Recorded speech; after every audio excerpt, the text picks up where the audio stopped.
Hello everyone.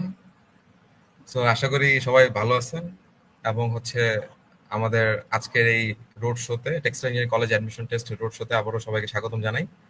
এটা আমাদের দ্বিতীয় রোড শো। আমাদের আজকের ইনফ্রেমিং ক্যাম্পাসে আছে ঝিনাইদহ টেক্সটাইল ইঞ্জিনিয়ারিং কলেজ থেকে আমাদের Ibrahim Hossain, wet process engineering department, Nafil Islam, yarn engineering department, Sirajul Islam, fabric engineering department, Sadma Sakib, apparel engineering department. সেই সাথে আমাদের আরেকজন গেস্ট আছে, উনি এখন আসে নাই, Samia Islam Mahi, wet process engineering department.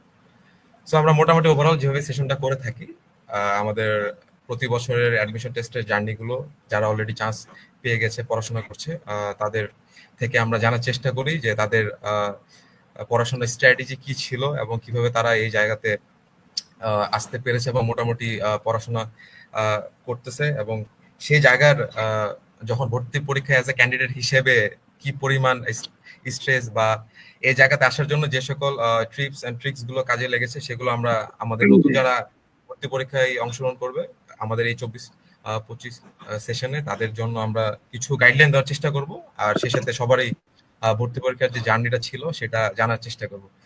So আমাদের আজকে সকল গেস্টকে আবারও স্বাগতম জানাই। আশা করি সবাই ভালো আছে। আমরা কিছুক্ষণের মধ্যে আমাদের প্রোগ্রামটা শুরু করব। শুরুতেই আমাদের ভর্তি পরীক্ষার্থী যারা আছে 24-25, তারা যদি লাইভ সেশনটা তোমরা দেখে থাকো বা আমাদের লাইভ অথবা রেকর্ডিং, তোমাদের জন্যই কিন্তু আমাদের আজকের একটা দীর্ঘব্যাপী সময় ধরে আজকে গাইডলাইন একটা সেমিনার হতে যাচ্ছে। আশা করি তোমাদের এই অ্যাডমিশন সিজনে বা অ্যাডমিশনের জার্নিটাতে, আর যেহেতু পরীক্ষার বেশি দিন নাই, এটা হয়তো বা তোমাদের জন্য ইফেক্টিভ হবে। মোটামুটি সবাই একটা সময় পর্যন্ত বা লাইভটা দেখার চেষ্টা করবো এবং থাকবো। আর কারো যদি কোনো কোশ্চেন থাকে, আমরা এখানে কমেন্টে জানাতে পারি আমাদের ফেসবুক লাইভে। আমরা তোমাদের উত্তরগুলো দেওয়ার চেষ্টা করবো। আমরা আমাদের প্রোগ্রাম আজকে শুরু করতে যাচ্ছি, ঠিক আছে? আমরা প্রথমে চলে যাই আমাদের প্রথম গেস্ট ইব্রাহিমের কাছে। ইব্রাহিম, তুমি তোমার কিছু ইন্ট্রোডিউস করে নিজ কিছু বলা শুরু করো। এই তো। হাই এভরিওয়ান, আমি Mohammad Ibrahim Hossain, wet process engineering department, Jhenaidah 6ষ্ঠ ব্যাচ। তো ইন্ট্রোডিউস করা আসলে কি, আমি এই ক্যাম্পাসের একজন স্টুডেন্ট। তো আসলে আমাদের ক্যাম্পাসটা আটটা টেক্সটাইল কলেজের ভিতরে অনেক সুন্দর একটা ক্যাম্পাস। যারা এখানে ভিজিট করছো, আশেপাশে যারা আছো তারা ভিজিট করছো, তারা দেখতেই পেয়েছো যে কতটা গোছালো ক্যাম্পাস। পাশাপাশি আমাদের ক্যাম্পাসে মানে আদার্স যে বিষয়গুলো আছে, যেমন ক্লাব অ্যাক্টিভিটি, পাশাপাশি আমাদের যে মানে উদযাপনের বিষয়গুলো আছে, প্রোগ্রাম থেকে শুরু করে সবকিছুতে আমরা অনেক দিক দিয়ে গিয়ে আমাদের ক্যারিয়ার ক্লাব বলতে খুবই খুশি হবো যে আমাদের ক্যারিয়ার ক্লাব অলমোস্ট 8টা টেকের ভিতরে সবচেয়ে বেশি আগায়। পাশাপাশি কালচারাল অ্যাক্টিভিটিতেও মোটামুটি আমরা আগাই। তো তোমরা যারা টেক্সটাইল ইঞ্জিনিয়ারিং কলেজে পরীক্ষা দিচ্ছ, তাদের জন্য আমাদের কলেজটা বেস্ট অপশন হবে আমি মনে করি। যেখানে পড়ালেখার পাশাপাশি তোমরা আদার্স অ্যাক্টিভিটি গুলো করারও এনাফ সুযোগ পাবা। তো সামনে আগাইতে আগাইতে আর কি আমাদের যে সেশনে আমরা যখন আগায় যাব, তখন আমরা এই বিষয়ে কি কি করতে হবে বা আমরা চান্স পাওয়ার জন্য কি কি করতে পারি, এই বিষয়গুলো আমরা আস্তে আস্তে ক্লিয়ার করার চেষ্টা করব। এই পর্যায়ে আর কি নাফিল ইসলাম শাওনকে আমি বলবো কিছু কথা বলার জন্য নিজের বিষয়ে। আসসালামু আলাইকুম সবাইকে, দেখতে পাচ্ছেন তাদেরকে শুভেচ্ছা, এবং আশা করি এই লাইভ প্রোগ্রামটি তাদের জন্য খুবই হেল্পফুল হবে, বিশেষ করে যারা আগামীতে পরীক্ষা দিবে। আমি নাফিল ইসলাম শাওন, বর্তমানে ঝিনাইদহ টেক্সটাইল ইঞ্জিনিয়ারিং কলেজে লেভেল 3 টার্ম 1-এ অধ্যয়নরত রয়েছি। আমার ব্যাচ 6ষ্ঠ, বর্তমানে আমাদের ক্যাম্পাসে 8ম ব্যাচ চলছে। যারা এবার ভর্তি হবে তারা আসলে 9ম ব্যাচ হিসেবে গণ্য হবে। তো যাই হোক, আসলে যে টেক্সটাইল কলেজগুলো আছে সেগুলো সাধারণত অনেকেই আমরা জানি না যে আসলে টেক্সটাইল কলেজগুলো কি, বা এখানে কিভাবে পরীক্ষা হয়, বা এর ফ্যাসিলিটিস গুলা কি কি, বা এখান থেকে পড়াশোনা করার শেষে আমরা কোথায় কোথায় জব করতে পারি, বা কি কি সরকারি চাকরিতে ঢুকতে পারবো কি পারবো না, অনেক প্রশ্ন রয়েছে। আশা করি প্রশ্নগুলোর উত্তর আস্তে আস্তে তোমরা পাবা, এবং তোমরা প্রশ্ন করবা। যে প্রশ্নগুলো থাকুক কমেন্ট করার চেষ্টা করো, আশা করি আমরা উত্তর দেওয়ার চেষ্টা করবো। এবং অবশ্যই কেন অন্যান্য টেক্সটাইল থেকে ঝিনাইদহ টেক্সটাইল ইঞ্জিনিয়ারিংকে তোমরা বেছে নিবা, সেই ব্যাপারেও আমরা ব্যাখ্যা করার চেষ্টা করবো। তো এই ছিল সংক্ষিপ্ত পরিচয়। এবার আমি সিরাজুল ইসলামকে অনুরোধ করছি কিছু জন্য। ধন্যবাদ। হ্যালো, আসসালামু আলাইকুম। আমি মোহাম্মদ সিরাজুল ইসলাম, পড়াশোনা করছি ঝিনাইদহ টেক্সটাইল ইঞ্জিনিয়ারিং কলেজে 6ষ্ঠ batch. Level 3 term 1, department fabric engineering. তো আজকে যে উদ্দেশ্যে লাইভটা করা আর কি, যে অ্যাডমিশন আগামী 10ই মে সকাল 11টা থেকে সকাল 10টা থেকে 11টা 20 পর্যন্ত। তো এই অ্যাডমিশন বিষয়ে বিভিন্ন কথাবার্তা, দিক নির্দেশনা দেওয়ার জন্য যারা উপস্থিত হয়েছে এবং আজকের এই সেশনটির যে আমাদের ব্যাচমেট, যে বন্ধু আয়োজন করছে, তাকে অসংখ্য ধন্যবাদ জানাই। আশা করি আজকের লাইভের প্রশ্নোত্তর পর্ব থেকে যারা এই 2024-25 অ্যাডমিশন দিবে, আশা করি ওরা অনেক হেল্পফুল হবে। আমরা আমাদের অ্যাডমিশনের জার্নির সময়, এই অ্যাডমিশন সময়টা আমরা কিভাবে পার করছি, কিভাবে পড়াশোনা করছি, কিভাবে এই দিক নির্দেশনামূলক কথা আমরা শেয়ার করব তোমাদের সাথে। আশা করি কিছুটা হলেও তোমাদের উপকার হতে পারে। তো এই পর্যায়ে আমি পরিচয় পর্বের জন্য অনুরোধ জানাচ্ছি সাদমান সাকিবকে।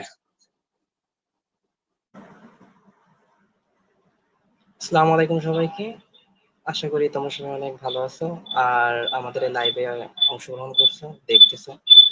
তো আশা করি আজকে লাইভটা তোমাদের জন্য অনেক ইম্পর্টেন্ট হবে। আর আমি আমার পরিচয়ের দিকটা বলি। আমার নাম হচ্ছে সাদমান সাকিব। আমি হচ্ছে ঝিনাইদহ টেক্সটাইল ইঞ্জিনিয়ারিং কলেজে 6ষ্ঠ ব্যাচ। আমার ডিপার্টমেন্ট অ্যাপারেল ইঞ্জিনিয়ারিং। তো আর আজকে হচ্ছে গিয়ে যেহেতু অ্যাডমিশন রিলেটেড বিষয় নিয়ে কথা হবে, তো আমাদের জার্নিটা কেমন ছিল, আমরা কিভাবে এখানে চান্স পাইছি, তারপর আমাদের এই টাইমটাতে আমাদের মেন্টাল কন্ডিশন কেমন ছিল, আমরা সবকিছু নিয়ে আলোচনা করব। তো আমরা ধীরে ধীরে আর কি সামনের দিকে আগাবো। তো ধন্যবাদ সবাইকে। তো ইব্রাহিম,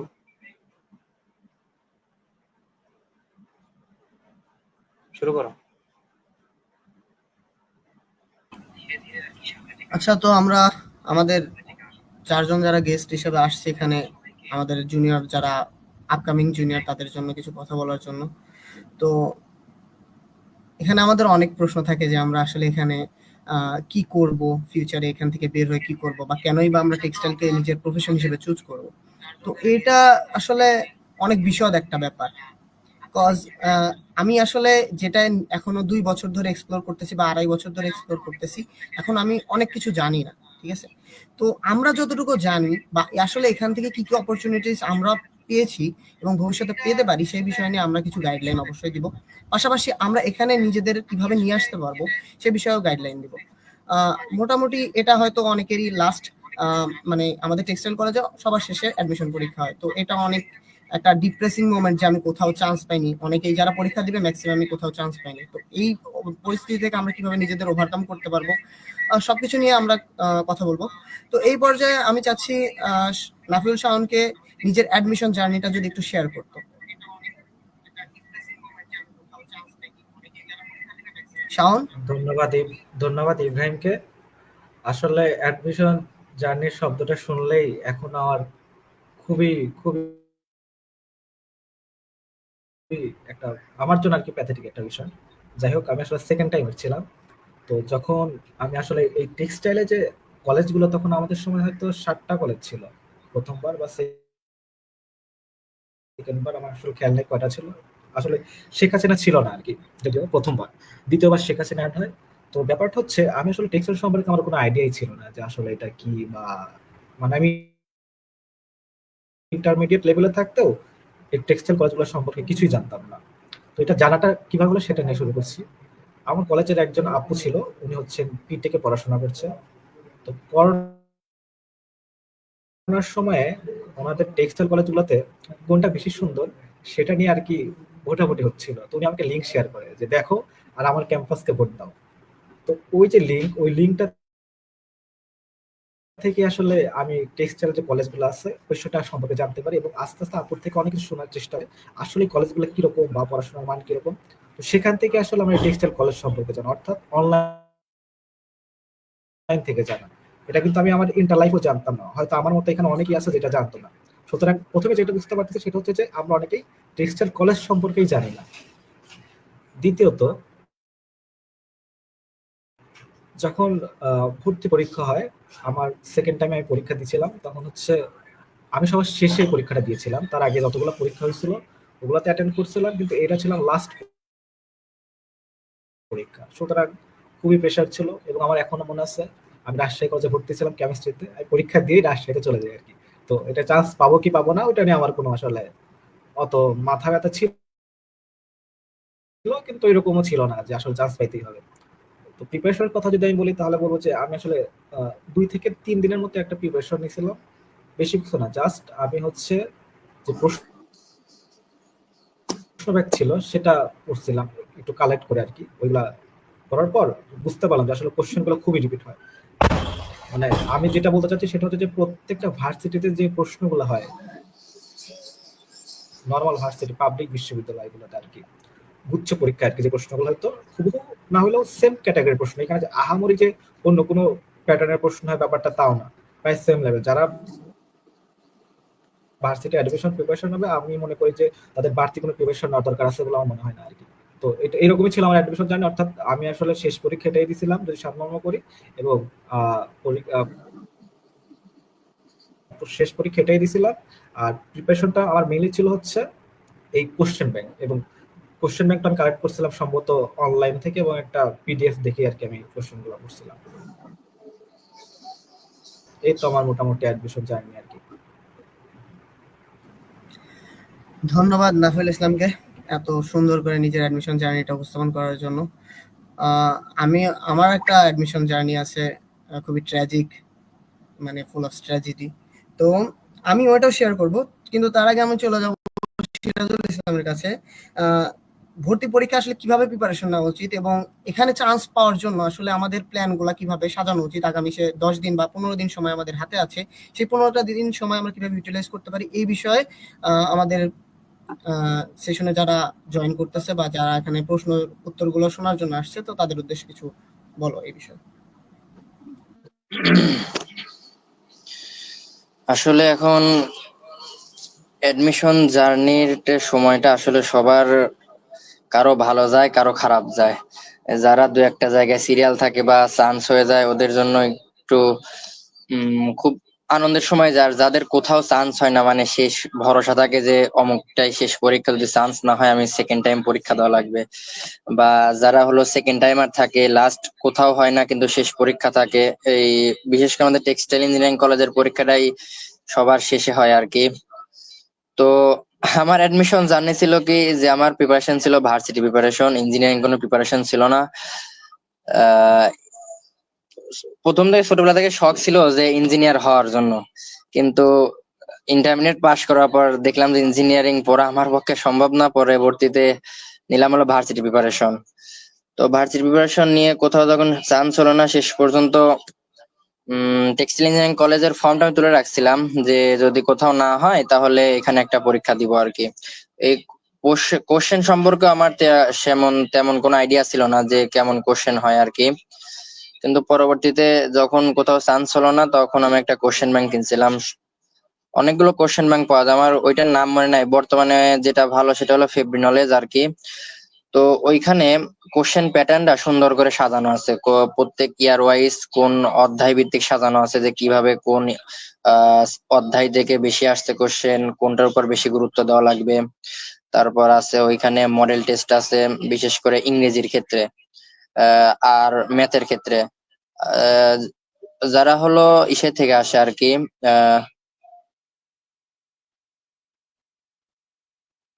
যারা মেডিকেল পরীক্ষা দেয়, মেডিকেল পরীক্ষা দেওয়ার পর অনেকে আসে ইঞ্জিনিয়ারিং পরীক্ষা দেওয়ার জন্য, টেক্সটাইলে পরীক্ষা দেয় আর কি, তাদের জন্য সাজেস্ট থাকবে কি ম্যাথটা আহামরি কঠিন হয় না। যে ইন্টারমিডিয়েট আমরা যে ম্যাথ গুলো করছি ওই ম্যাথ গুলোই ইজি ভাবে যদি আমরা সলভ করতে পারি, মানে এমন আমাদের টেক্সটাইল ইঞ্জিনিয়ারিং কলেজের ম্যাথ গুলো এত ইজি হয় আর কি, যেটা আমরা মুখে মুখে আর সলভ করতে পারি। ওখানে দেখবে তোমরা খেয়াল করলে দেখবা কি যে 100টা কোশ্চেন, মার্ক কিন্তু 2 করে 200 মার্ক। কিন্তু এখানে অনেকেই হয় কি ভয় পায় যে 2 মার্কের প্রশ্ন তাহলে হয়তো অনেক কঠিন হবে আর কি, 2 মার্কের প্রশ্নের জন্য অনেক কঠিন হয়ে যাবে। কিন্তু না, যে কোশ্চেন গুলো ম্যাথ থেকে আসে, ফিজিক্স থেকে আসে, তারপর কেমিস্ট্রি থেকে আসে, এটা আহামরি কোনো কঠিন কোশ্চেন না। যেরকম ইজি কোশ্চেন হয় ভার্সিটিতে সেম ভাবে আমাদের এই টেক্সটাইল ইঞ্জিনিয়ারিং কলেজেও ওই একই প্যাটার্নে কোশ্চেন হয়। এইখানের ম্যাথ গুলো আমরা মুখে মুখে সলভ করতে পারবো। তো আমার প্রিপারেশনটা ছিল হলো যখন দেখলাম যে কোথাও হচ্ছে না, শেষ আর একটা পরীক্ষায় আছে, সম্ভবত আমাদের পরীক্ষা হয়েছিল 15 কি 17 তারিখে আগস্টের দিকে। তো আমার হাতে ছিল মাত্র 10 দিন সময়। তো এইটা আমি প্রথমে আমার যেহেতু পূর্বে ভার্সিটি প্রিপারেশন নেওয়া আছে, তোমরা যারা অনেকে পরীক্ষা দিবা তোমাদের সবারই আশা করি যে পূর্বে ভার্সিটির পরীক্ষার অভিজ্ঞতা আছে এবং ভার্সিটি প্রশ্ন কিভাবে কি প্রশ্ন হয়, কোন টাইপের কোশ্চেন হয়, কি টাইপের কোশ্চেন বেশি আসে, এগুলো অবশ্যই তোমরা অবগত আছো। তো টেক্সটাইল ইঞ্জিনিয়ারিং কলেজের জন্য খুব বেশি একটা ভয় পাওয়ার কোনো কারণ নাই। যদি তোমাদের কাছে কোনো কোশ্চেন ব্যাংক থাকে অথবা কোনো কোশ্চেন ব্যাংক যদি হলো তোমরা কালেক্ট করতে পারো বা পিডিএফ কালেক্ট করতে পারো, তাহলে হবে কি তোমরা ওই কোশ্চেনটা অ্যানালাইসিস করে দেখতে পারবা যে কোন টাইপের কোশ্চেন আসে আর কি। তো এইখানে ম্যাথটা বেশি ইম্পর্টেন্ট দেওয়া উচিত, কারণ ম্যাথ থেকে কোশ্চেনটা খুব ইজি হয়। যদি তোমরা ম্যাথ মুখে মুখে করতে পারো তাহলে দেখা যাবে ম্যাথে অনেক মার্ক তুলতে পারবা। আবার ইংরেজি আছে, যেটা ইংরেজি নাউন প্রোনাউন সেন্টেন্স, যেটা আমাদের ইন্টারমিডিয়েট না এসএসসি লেভেলের যে ম্যাথ আছে, ইংরেজি গুলো আছে, ওইখান থেকে আর কি কোশ্চেন হয়, ওরকম টাইপের কোশ্চেন হয়।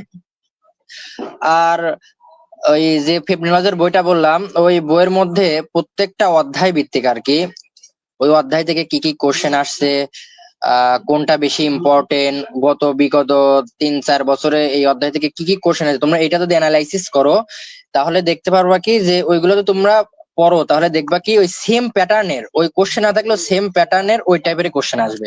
আমাদের টেক্সটাইল ইঞ্জিনিয়ারিং কলেজের প্যাটার্ন খুব বেশি একটা চেঞ্জ হয় না, ওই সেম কাছাকাছি প্যাটার্নের কাছাকাছি ক্যাটাগরির মধ্যে কোশ্চেন হয় আর কি। তো প্রতি বছর 3-4 বছর যদি অ্যানালাইসিস করো তাহলে আশা করি যে তোমরা নিজেরাই বুঝতে পারবা যে কি টাইপের কোশ্চেন হচ্ছে। তো আমি আর বেশি কিছু বলবো না, তে পরবর্তী দিক নির্দেশনা দেওয়ার জন্য ইব্রাহিম দেখো কি আর বলতে চায়। তো আমি এ পর্যন্তই শেষ করতেছি, আর বাকি যদি কিছু বলার থাকে আমি শেষের দিকে আর বলবো আর কি। ধন্যবাদ সিরাজুল ইসলামকে এত সুন্দর করে আসলে মানে প্রশ্নের প্যাটার্ন প্লাস কিভাবে প্রিপারেশন নেব সেই বিষয়গুলো সম্পর্কে বলার জন্য। এই পর্যায়ে আমি সাদমান সাকিবকে কিছু প্রশ্ন করতে চাই, সেটা হচ্ছে আমি তোমার কাছে জানতে চাবো যে তোমার পরীক্ষার দিনের এই অভিজ্ঞতাটা কেমন ছিল। এর পাশাপাশি আমি তোমার কাছে এটা জানতে চাই যে আসলে পরীক্ষার যে 10-15 দিন বাদ আছে বা এখনো বাকি আছে, এই 15টা দিন আমি কিভাবে ইউটিলাইজ করলে আমি টেক্সটাইল কলেজগুলোতে ভর্তি হতে পারবো। তো এই বিষয় নিয়ে যদি কিছু বলতাম।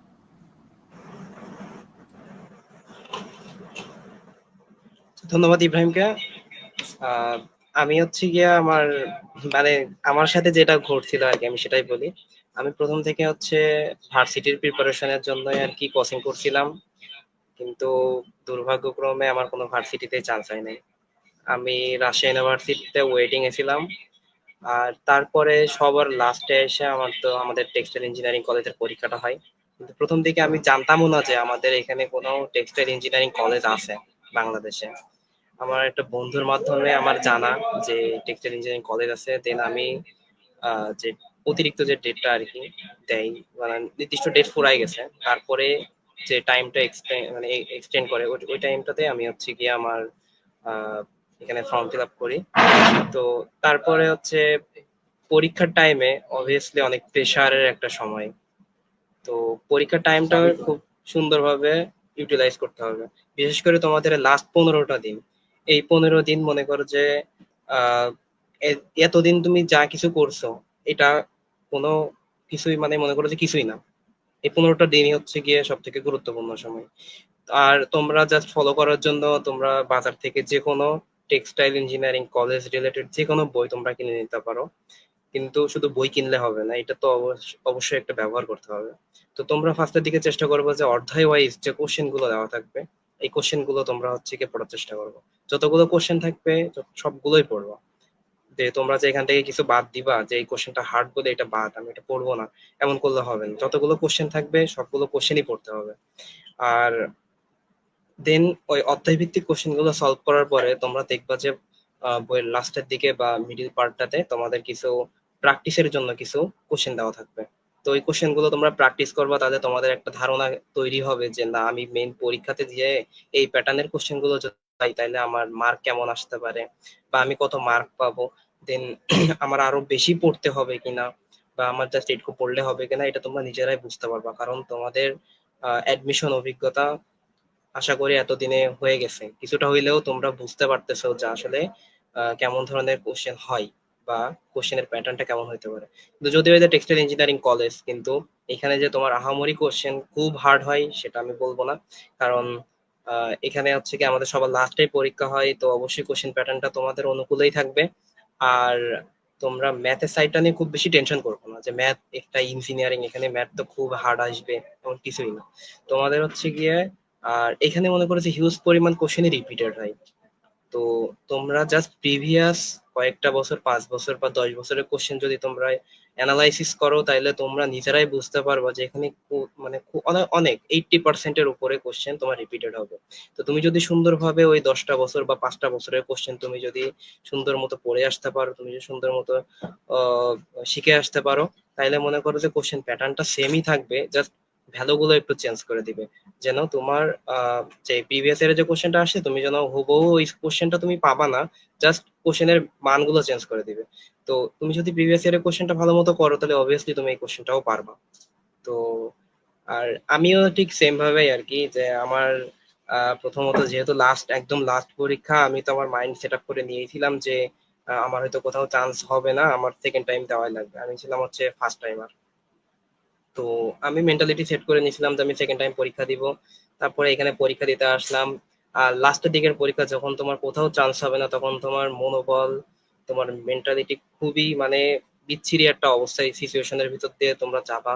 আমরা নিজেরাও গেছি, আমরা জানি তোমাদের ফ্যামিলির উপর একটা প্রেশার আসবে, ফ্যামিলি থেকে তোমাদের উপর একটা প্রেশার আসবে। হয়তো তারা ডিরেক্টলি বলবে না, বাট তাদের মুভমেন্ট, তাদের কথাবার্তা শুনে তোমরা এমনি বুঝতে পারবা যে তারা আসলে কি বলতে যাচ্ছে। তাছাড়া তারা শুধু ফ্যামিলি বলে কথা না, এখানে অনেক ফ্যামিলি সাপোর্ট করে এই টাইমটাতে, আবার অনেক ফ্যামিলি করে না। কিন্তু সব থেকে বেশি কষ্ট দেয় কখন, যখন দেখবা যে তোমার ক্লাসের তোমার থেকে একটা খারাপ স্টুডেন্ট, সে একটা ভার্সিটিতে সিট সে অর্জন করে ফেলছে, বাট তুমি কোথাও চান্স পাও নাই। এই টাইমটা সব থেকে একটা মানে মানে জঘন্যতম একটা সময়, যে তুমি জাস্ট মানে নিজের মনটা বুঝ দিতে পারবা না যে আমি কোথাও চান্স পাই নাই। কিন্তু টেক্সটাইল ইঞ্জিনিয়ারিং কলেজ যে খুব খারাপ বা এখানে কিচ্ছু হবে না, এমন কিচ্ছু না ভাইয়া। তোমার তোমার একটা বন্ধু, সে তোমার একটা মানে নামকরা বিশ্ববিদ্যালয়, তোমার পিওর একটা সাবজেক্টে পড়তেছে, ধরো বায়োলজিতে পড়তেছে, বা ধরো ম্যাথমেটিক্সে পড়তেছে, বা ধরো ফিজিক্সে পড়তেছে, বা আর্টসের যে কোনো একটা সাবজেক্টে সে পড়তেছে। সে ওখান থেকে 4 বছর বের হওয়ার পরে সে কি করবে? তার কি কি সুযোগ আছে চাকরির? হয় তার ওই ভার্সিটিতে টিচার হিসেবে থাকতে হবে, তার জন্য তার মার্ক প্রতি সেমিস্টারে 4 আউট অফ 4 রাখতে হবে, বা 3.95 এর উপরে রাখতে হবে। আর না হইলে তার কি করতে হবে, তার সেকেন্ড অপশন কি, বিসিএস বা ব্যাংক জব। মানে তার বের হওয়ার পরেও পড়াশোনা করতে হবে। কিন্তু সত্যি কথা বলতে, তুমি যদি এই টেক্সটাইল ইঞ্জিনিয়ারিং কলেজে ভর্তি হও, তাহলে এইখান থেকে তুমি বের হওয়ার পরে তোমার কিচ্ছু নাই, তোমার কোনো সিজি নাই, তোমার কোনো যোগ্যতা নাই, তোমার কিচ্ছু নাই। তোমার জাস্ট কি আছে, লিডারশিপ আছে, কথা বলার ক্যাপাবিলিটি আছে, ইন্টারভিউ ফেস করার মতো তোমার একটা কনফিডেন্স আছে। তুমি জাস্ট এই কয়েকটা জিনিসটা কাজে লাগায় তুমি অনেক ভালো ভালো ইন্ডাস্ট্রিতে, অনেক ভালো ভালো পোস্টে তুমি যাইতে পারবে। এবং এখান থেকে বের হওয়ার পরে তোমার চাকরি বাকরি নিয়ে কোনো টেনশনই করা লাগবে না। চাকরি তোমারে খুঁজে নিবে, তোমার চাকরি খোঁজা লাগবে। তো আশা করি তোমরা বুঝতে পারছো।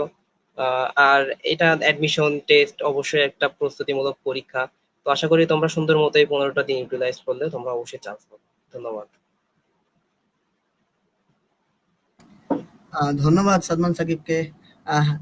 আই গেস সবাই খুবই মোটিভেটেড, বিশেষ করে চাকরি বাকরির কথা শুনলে গায়ে একটা জোশ আসে। তো আশা করি জোশটা সবার ভিতরে আসছে। তো আমি এখন আমার নিজের কিছু এক্সপিরিয়েন্স শেয়ার করব। আশা করি এটা অ্যাডমিশন টাইমে যে ডিপ্রেশনের কথাটা আমরা শুনতেছি, বা হচ্ছে আমরা অ্যাডমিশনে কেন এই জায়গায় ভর্তি হবো, সবকিছু মিলে একটা কমপ্লেক্স স্টোরি। তো আসলে আমার অ্যাডমিশন লাইফটা খুবই মানে অন্যরকম। এটা আসলে একটা নর্মাল লাইফ বলা চলে না। আমি ফার্স্ট টাইমে পড়াশোনা করি নাই, সো কোথাও চান্স পাইনি, এটা রিয়ালিটি।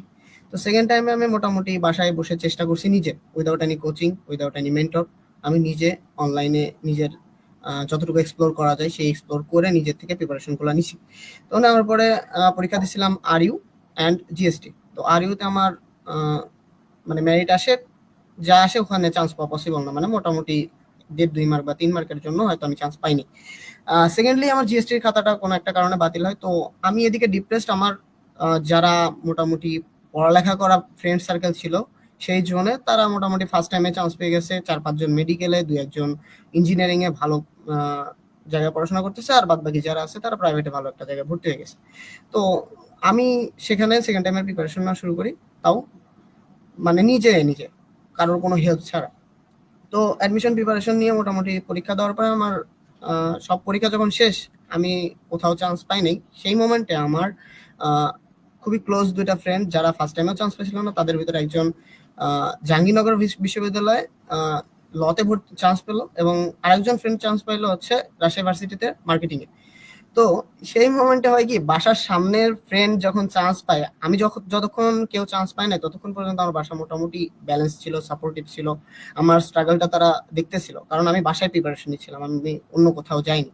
তো তারা সাপোর্টিভ ছিল। বাট যখন এই 2টা নিউজ আমার বাসায় আসছে, তখন বিষয়টা কেমন হয়েছে যে আমি চোখের বালি হয়ে গেছি। স্বাভাবিক, কজ ফ্যামিলির একটা এক্সপেকটেশন থাকে, ফ্যামিলি যখন সাপোর্ট দিচ্ছে একটা বাজে সিচুয়েশনে, তো তাদের এক্সপেকটেশন থাকে আমি তাদের কিছু সার্ভ করব। তো সেই সার্ভ যখন করতে পারবো না, তখন তাদের ব্যবহার না হোক, কথাবার্তা না হোক, বুঝতে পারবা তুমি, যখন তোমার দিকে তাকাবে তুমি বুঝবা যে হ্যাঁ, সামথিং লাইক দ্যাট মিন করতেছে। এবং এটাই স্বাভাবিক, এটা যদি তুমি তাদের জায়গায় থাকো তুমিও সেটাই করবা, বিকজ তাদের ফেস লস হচ্ছে তোমার জন্য। এখন এরকম সিচুয়েশনে আমি টোটালি ডিপ্রেসড, মানে ভেঙে পড়ছি একরকম, ঠিক আছে। আমার যা আগের প্রিপারেশন ছিল সেটাই শেষ, আমি আর কোনো প্রিপারেশন নেই। এর ভিতরে এগ্রিতে পরীক্ষা দিলাম, খুবই বাজে অবস্থা, মানে আমার জিএসটির খাতা বাতিল হওয়ার কারণে খুবই ডিপ্রেস ছিলাম আমি, ঠিক আছে। তো এই পর্যায়ে বাসার অবস্থা তো যাচ্ছে তাই, নিজের মেন্টাল কন্ডিশনও যাচ্ছে তাই। তো এই সিচুয়েশনে আমাদের পরীক্ষা ছিল 17 তারিখ, অর্থাৎ এগ্রির পরীক্ষার 7 দিন পরে, 7 দিন কি 8 দিন পরে। তো আমি পরীক্ষা দিব না, কারণ আসলে ফেইলিওর একটা লিমিট পর্যন্ত নেওয়া যায়। আমি ফেল করতেছি কন্টিনিউয়াসলি, আমি জানি যে আমাকে দ্বারা কিছু হবে না। আমি এতটাই ডিপ্রেস ছিলাম যে আমি বলতেছি আমি পরীক্ষা দিব না। তো কারেন্ট টাইমে আমি ভর্তি ছিলাম, আমার বাসা পাবনাতে, আমি পাবনা অ্যাডওয়ার্ড কলেজে ফিজিক্সে ভর্তি ছিলাম। তো আমার আব্বু আমাকে বললো কি যে যেহেতু পাবনায় থাকতে হবে, তুই যা পরীক্ষাটা দিয়ে একটা ম্যাচ ঠিক করে চলে। আমি বললাম না, আমি যাবো না, পরীক্ষা দিব না, আমি পরে যাই ম্যাচ ঠিক করবো। তোমার বলতেছে না, যা, ফর্ম ফিল আপ করছিস, যাওয়াই লাগবে, যা। তো আমি আমার এক ভাগ্নের সাথে করে নিয়ে হচ্ছে গেলাম। এখন যাওয়ার পরে মানে অন্য সব পরীক্ষাতে আমরা বেসিক্যালি কি করি, অ্যাডমিশন পরীক্ষায় আমি যেটা পার্সোনালি করছি, দেখা যাচ্ছে পরীক্ষা যদি 10টা হয়, আমি অ্যাডমিশনের মানে সেন্টারে যাচ্ছি 9:30 বা 9:40, হলে ঢুকতেছি 5 মিনিট আগে, গিয়ে বসতেছি, কারণ ওখানে যত বেশি সময় থাকবো তত বেশি নার্ভাসনেস, প্লাস লাস্ট মোমেন্টের পড়াগুলো অনেক বেশি কাজে লাগে, আমরা জানি। তো আমি পরীক্ষা দিতে গেছিলাম, আমি পরীক্ষা দিতে গেছিলাম অলমোস্ট 8:30 বা 8:15 দিকে আমি সেন্টারে পৌঁছাই।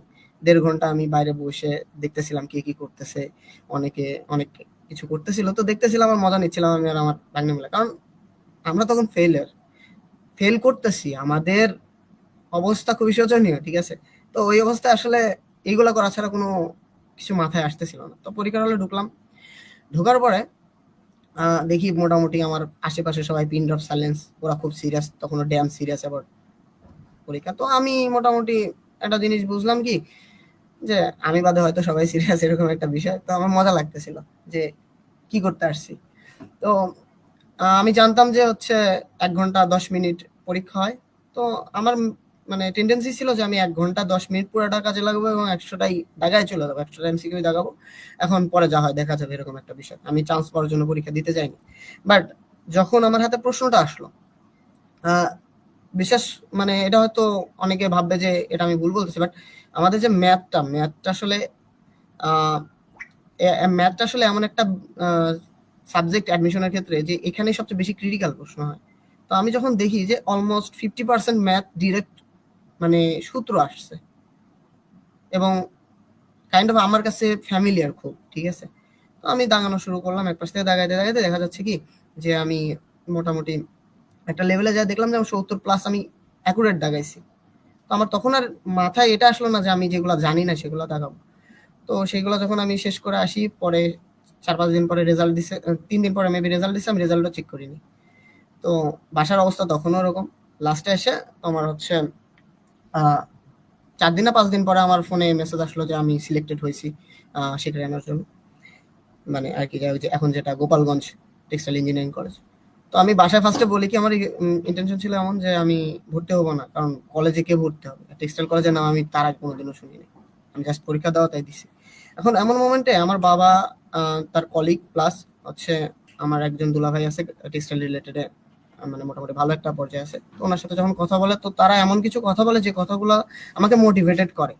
তো সেই মোমেন্ট থেকে আমি খুবই এক্সাইটেড যে আসলে টেক্সটাইল সেক্টরটা আমাদেরকে কি অফার করতে পারবে।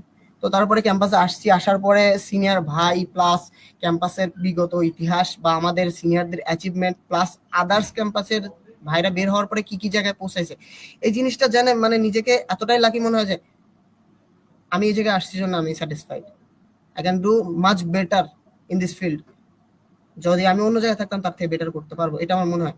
তো যারা এখন ডিপ্রেশনে আসো ভাই, একটা টাইমও ওয়েস্ট করার মতন টাইম না।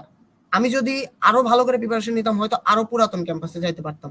হ্যাঁ, পুরাতন ক্যাম্পাস মানে একটা alumni, strong alumni association, strong backup, strong link up, তো যাইতে পারতাম। সো তোমরা যারা এখনো বসে আছো, ডিপ্রেশনে আছো, আমার মনে হয় এই 15টা দিন তোমাদের লাইফের কি পয়েন্ট হইতে যাচ্ছে, নিজেদের লাইফটা টপ একটা জায়গায় নিয়ে যেতে। বাংলাদেশে তুমি যে কোনো জায়গায় যাও, যে কোনো জায়গায় যাও, সেক্ষেত্রে তোমার কিছু লিমিটেশন থাকবে। এখন সবাই হাইপ থাকে বিসিএস ক্যাডার, এই হবো সেই হবো হ্যান ত্যান, যাই হোক। বাট টেক্সটাইল সেক্টর এমন একটা সেক্টর যেখানে তুমি সত্যি কথা বলতে যেখানে তুমি টপ জায়গায় যেতে পারবা, কজ তুমি বিসিএস ক্যাডার মানে তোমার হালাল ইনকাম করে হাই ক্লাস লাইফ লিড করার মতন আসলে সম্ভব না, এটা সবাই জানে রিয়েলিটি। বাট এই একটা সেক্টর যেখানে তুমি হালাল টাকা দিয়ে নিজের লাইফটা এক কথায় পশ লেভেলে নিয়ে যেতে পারবে। এটা আমি মনে করি ছেলেদের জন্য খুব বড় একটা মোটিভেশন হতে পারে। সো এইটুকুই বলতেছি। এরপরে অ্যাডমিশন রিলেটেড কিছু গাইডলাইন দেওয়ার জন্য, মানে আমাদের সাবজেক্ট ওয়াইজ কি কিভাবে পড়লে আমরা একটু আগাই যেতে পারবো অন্যদের থেকে, সেই বিষয়ে নাফিউল শাওনকে কিছু বলার জন্য অনুরোধ করতেছি।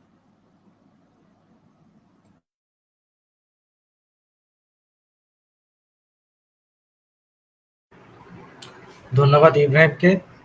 আমরা ইব্রাহিমের মুখে অনেক ইমোশনাল জার্নির কথা শুনলাম, সাদমান সাকিবের মুখ থেকে তাদের জার্নির কথাগুলো শুনলাম। তো এখান থেকে যেটা আমরা রিয়েলাইজ করতেছি সেটা হচ্ছে যে আসলে অ্যাডমিশন জার্নিটা আসলে সবার জন্যই একটা এক্সপিরিয়েন্স, এবং সেই এক্সপিরিয়েন্সটা মোটেও সুখকর নয় আমার যেটা মনে হয়। আসলে আসলে যেটা বলতে চাচ্ছি সেটা হচ্ছে অ্যাডমিশনে লাক অনেকটাই ফেভার করে, এটা আমরা পরে হয়তো বুঝতে পারি অথবা বুঝতে পারি না। তো যাই হোক, অনেক জার্নির কথা শুনে এবার আমরা আসলে মেইন টপিকে আসি। তো গাইডলাইনের কথা বলতে গেলে আমাকে প্রথমে বলতে হবে হচ্ছে ফিজিক্সের কথা, কেমিস্ট্রির কথা, ম্যাথের কথা। এই তিনটা সাবজেক্ট একদম মেইন সাবজেক্ট। তিনটা সাবজেক্টের থেকে একদম বেসিক লেভেলের যে প্রশ্নগুলো আছে সেগুলোই প্রশ্ন হয়, এর বাইরে কোনো প্রশ্ন হয় না। যেগুলো হচ্ছে একটু কমপ্লেক্স টাইপের, আমরা অনেকেই অ্যাডমিশনের সময় মনে করি যে আমাদের বুটেক্সের যে প্যাটার্ন গুলো আছে সেগুলো পড়তে হবে। এই ধারণা সব থেকে বড় একটা ভুল ধারণা। এখানে বুটিক্স রিলেটেড কোনো প্রশ্নই হবে না। হ্যাঁ, বুটিক্স টাইপের যে স্ট্যান্ডার্ডটা ফলো করার প্রশ্ন সেই লেভেল প্রশ্ন হতে পারে, সেগুলো হচ্ছে একদম ইজি যে বেসিক টাইপের প্রশ্নগুলো আছে সেগুলো। যেমন আমি যখন ফিজিক্সের কোশ্চেন গুলো যখন অ্যানালাইজ করছিলাম তখন দেখছিলাম যে এখানে আহামরি যে খুব ক্যালকুলেশন করতে হবে ব্যাপারটা কিন্তু তা না। আমরা অনেকেই একটু দ্বিধায় ভুগি যে এখানে তো এমসিকিউ তে 1 মার্ক থাকার কথা, কিন্তু এখানে 2 মার্ক কেন? হয়তো কোশ্চেন একটু বড় হবে বা ক্যালকুলেশনটা একটু বড় হবে, ব্যাপারটা আদৌ তা না। এখানে জাস্ট 2 মার্ক দিয়ে রাখছে এখানে একটা মাইন্ড গেম খেলার জন্য, যে আমি ভুল করলেই কিন্তু আমার নেগেটিভ মার্কও -2 হচ্ছে, আবার ঠিক করলেও কিন্তু +2 হচ্ছে। এই যে এই জাস্ট এই বেসিক পার্থক্যটা আছে। এখানে যে মার্ক 2 জনের যে প্রশ্ন খুবই হার্ড বা মিডিয়াম টাইপের প্রশ্ন অবশ্যই আছে, সবগুলো যে ইজি প্রশ্ন ব্যাপারটা তাও না, আবার সবগুলো যে হার্ড একদমই হার্ড প্রশ্ন যে নাই তাও না। মোটামুটি আমি যেটা মনে করি যে 60% একদম ইজি থাকবে, বেসিক লেভেল থেকে থাকবে, বাকি 30% মিডিয়াম রেঞ্জের প্রশ্ন থাকবে, 10% যেটা থাকবে এটা হচ্ছে হার্ড টাইপের একটু প্রশ্ন থাকবে। প্রথমে যদি ফিজিক্স নিয়ে একটু কথা বলি, ফিজিক্সে আমার যেটা এখনো মনে আছে যে ফিজিক্সে আমার কিছু কিছু প্রশ্ন এমন ছিল যেগুলো হচ্ছে একদম কথার মতো, যে যে কথার মতো প্রশ্ন বলতে আমি যেটা বোঝাচ্ছি হচ্ছে মেডিকেল অ্যাডমিশনে আমরা যে প্রশ্নগুলো দেখছিলাম ফিজিক্সের ওই রকমই থাকে, এবং সর্বোচ্চ থাকলে 3 থেকে 5টা ক্যালকুলেশন থাকবে, এর বেশি ক্যালকুলেশন থাকে না, এবং ক্যালকুলেশন গুলো খুবই ইজি হয়। এখানে ক্যালকুলেটর প্রয়োজন একদমই হয় না আমার যেটা মনে হয়েছে আর কি। এবং যদি আমি বলি যে প্যাটার্নটা কিভাবে বুঝতে পারবো, সেটা হচ্ছে যে কোশ্চেন ব্যাংক অ্যানালাইসিস করা। যে কোনো পরীক্ষার ক্ষেত্রে কোশ্চেন ব্যাংক অ্যানালাইসিস করা খুবই গুরুত্বপূর্ণ। ইভেন আমরা হচ্ছে যে লেভেল 3টা পার করছি, এখন তো আমরা থার্ড ইয়ারে আছি, আমরা কিন্তু এই একাডেমিকেও কিন্তু প্রিভিয়াস যে কোশ্চেন গুলো আছে ওইগুলাই ফলো করি, ওইগুলো থেকে এখনো কমন পাই। তো অ্যাডমিশনে কেন পাবো না? অ্যাডমিশন আরো বেশি পাবো, এটা কিন্তু একদম খুবই একটা টিপস বলে দিলাম আমি। সুতরাং আমি যেটা বারবার বলতেছি সেটা হচ্ছে যে কোশ্চেন ব্যাংক অ্যানালাইসিস করাটা খুবই গুরুত্বপূর্ণ, ফিজিক্সের জন্য হোক, কেমিস্ট্রির জন্য হোক, ম্যাথের জন্য হোক। ইভেন আমি মনে করি 60% প্রশ্ন তুমি কোশ্চেন ব্যাংক থেকেই পাবা। এটা আমি তোমাকে এক প্রকার গ্যারান্টি দিতে পারতেছি। তুমি 60% কোশ্চেন ব্যাংক থেকে পাবা নির্দ্বিধায়। জাস্ট ফলো করে যাও, কোশ্চেন ব্যাংক করে যাও। কেমিস্ট্রির কথা বলি, কেমিস্ট্রিতে আমরা মোটামুটি সবাই একটু জৈব যৌগের কথা শুনলে খুবই ভরকে যাই বা ভয় পাই। জৈব যৌগ থেকে কেন প্রশ্ন থাকে, কিন্তু আহামরি কঠিন প্রশ্ন থাকে না। বেসিক লেভেল থেকে 2টা প্রশ্ন থাকে এবং হার্ড লেভেল থেকে হয়তো 1টা না 2টা প্রশ্ন থাকতে পারে, এবং সবগুলো হবে মিডিয়াম রেঞ্জের। এবং কেমিস্ট্রি তো ক্যালকুলেশন সম্ভবত 2 থেকে 3টার মতো ক্যালকুলেশন আসছিল আমাদের সময় আর কি। তারপর ম্যাথের কথা, ম্যাথ হচ্ছে যদি উদাহরণ দিই তাহলে হচ্ছে কৃষি পরীক্ষা, এগ্রিকালচার পরীক্ষাগুলো আমরা যে টাইপের ম্যাথ গুলো করি, আর মানে সেই লেভেলের ম্যাথ গুলো দেবে। এখানে আহামরি কঠিন কোনো ট্রিক্স এর ম্যাথ দেবে, জাস্ট সূত্র ফাইলে ম্যাথ গুলো হয়ে যাচ্ছে। এই তো বেসিক 3টা প্রশ্ন, মানে 3টা সাবজেক্টের প্রশ্ন গেল।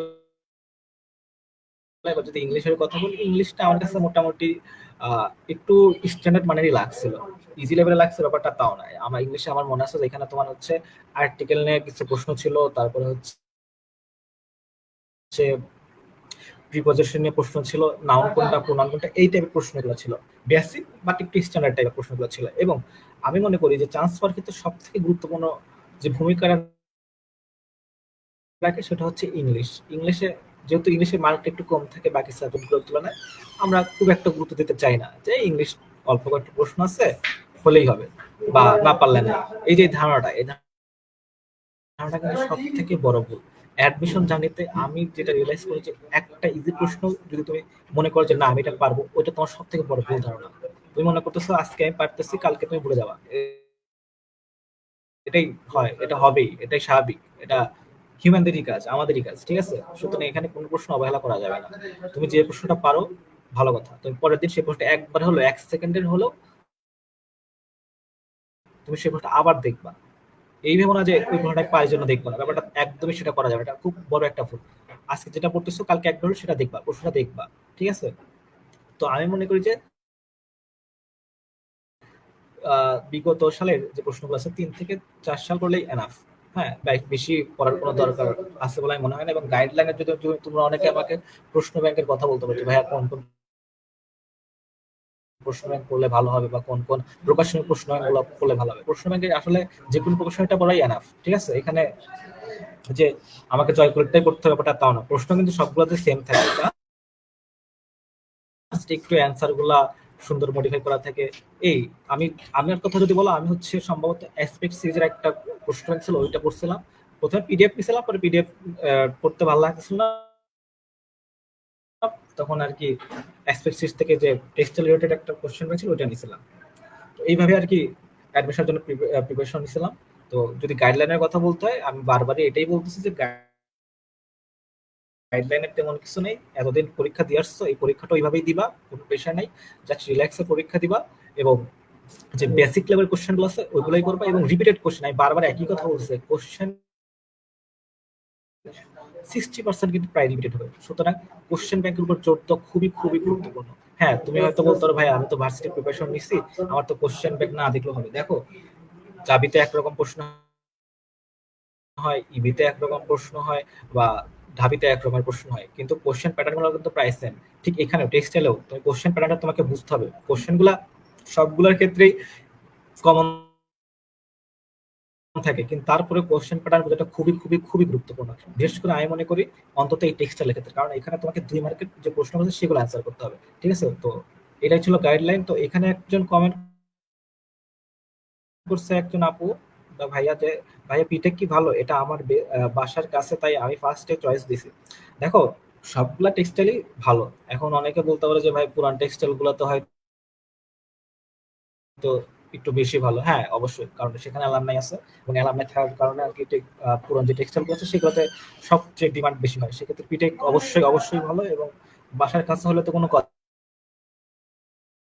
নাই। তো আমি মনে করি যে ফার্স্ট চয়েস দাও তোমার ঠিকই আছে, এবং পিটিকে আসলে ইনশাল্লাহ তোমার ওখানে পড়াটা আমি মনে করি যে বেটার হবে। তার মানে এই না যে ভাই সবাই তো পিটিকে তাহলে এখন চয়েস দিতেই পারে, তাও না।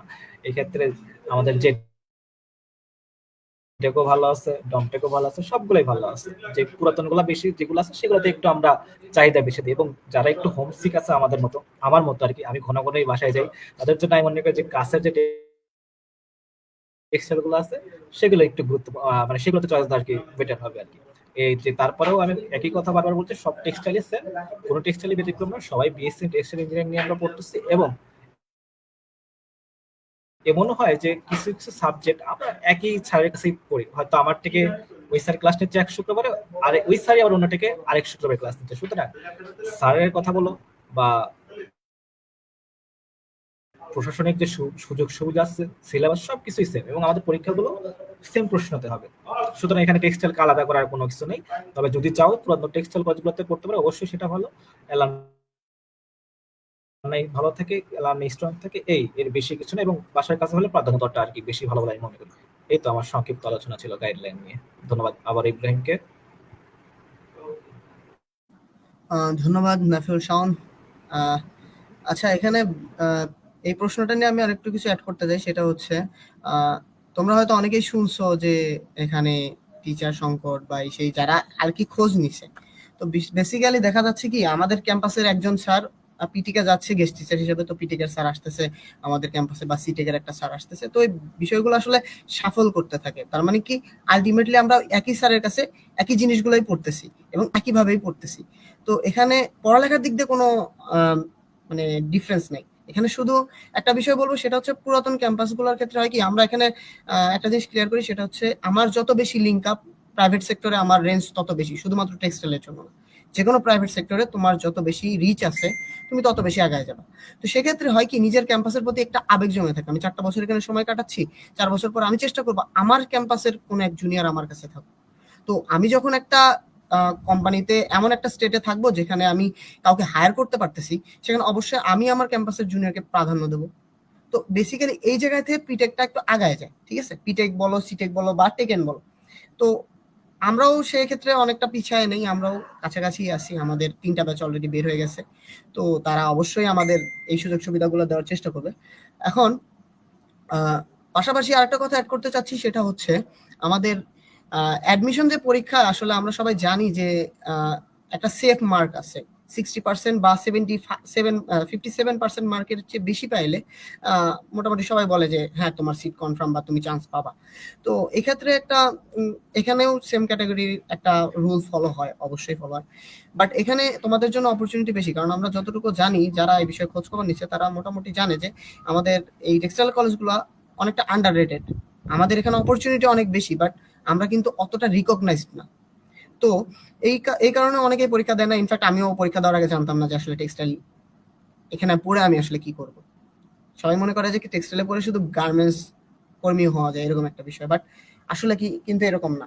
তো আন্ডাররেটেড হওয়ার কারণে এখানে পরীক্ষার্থী কম হয়, সে তুলনায় সিটটা কিন্তু অনেক বেশি।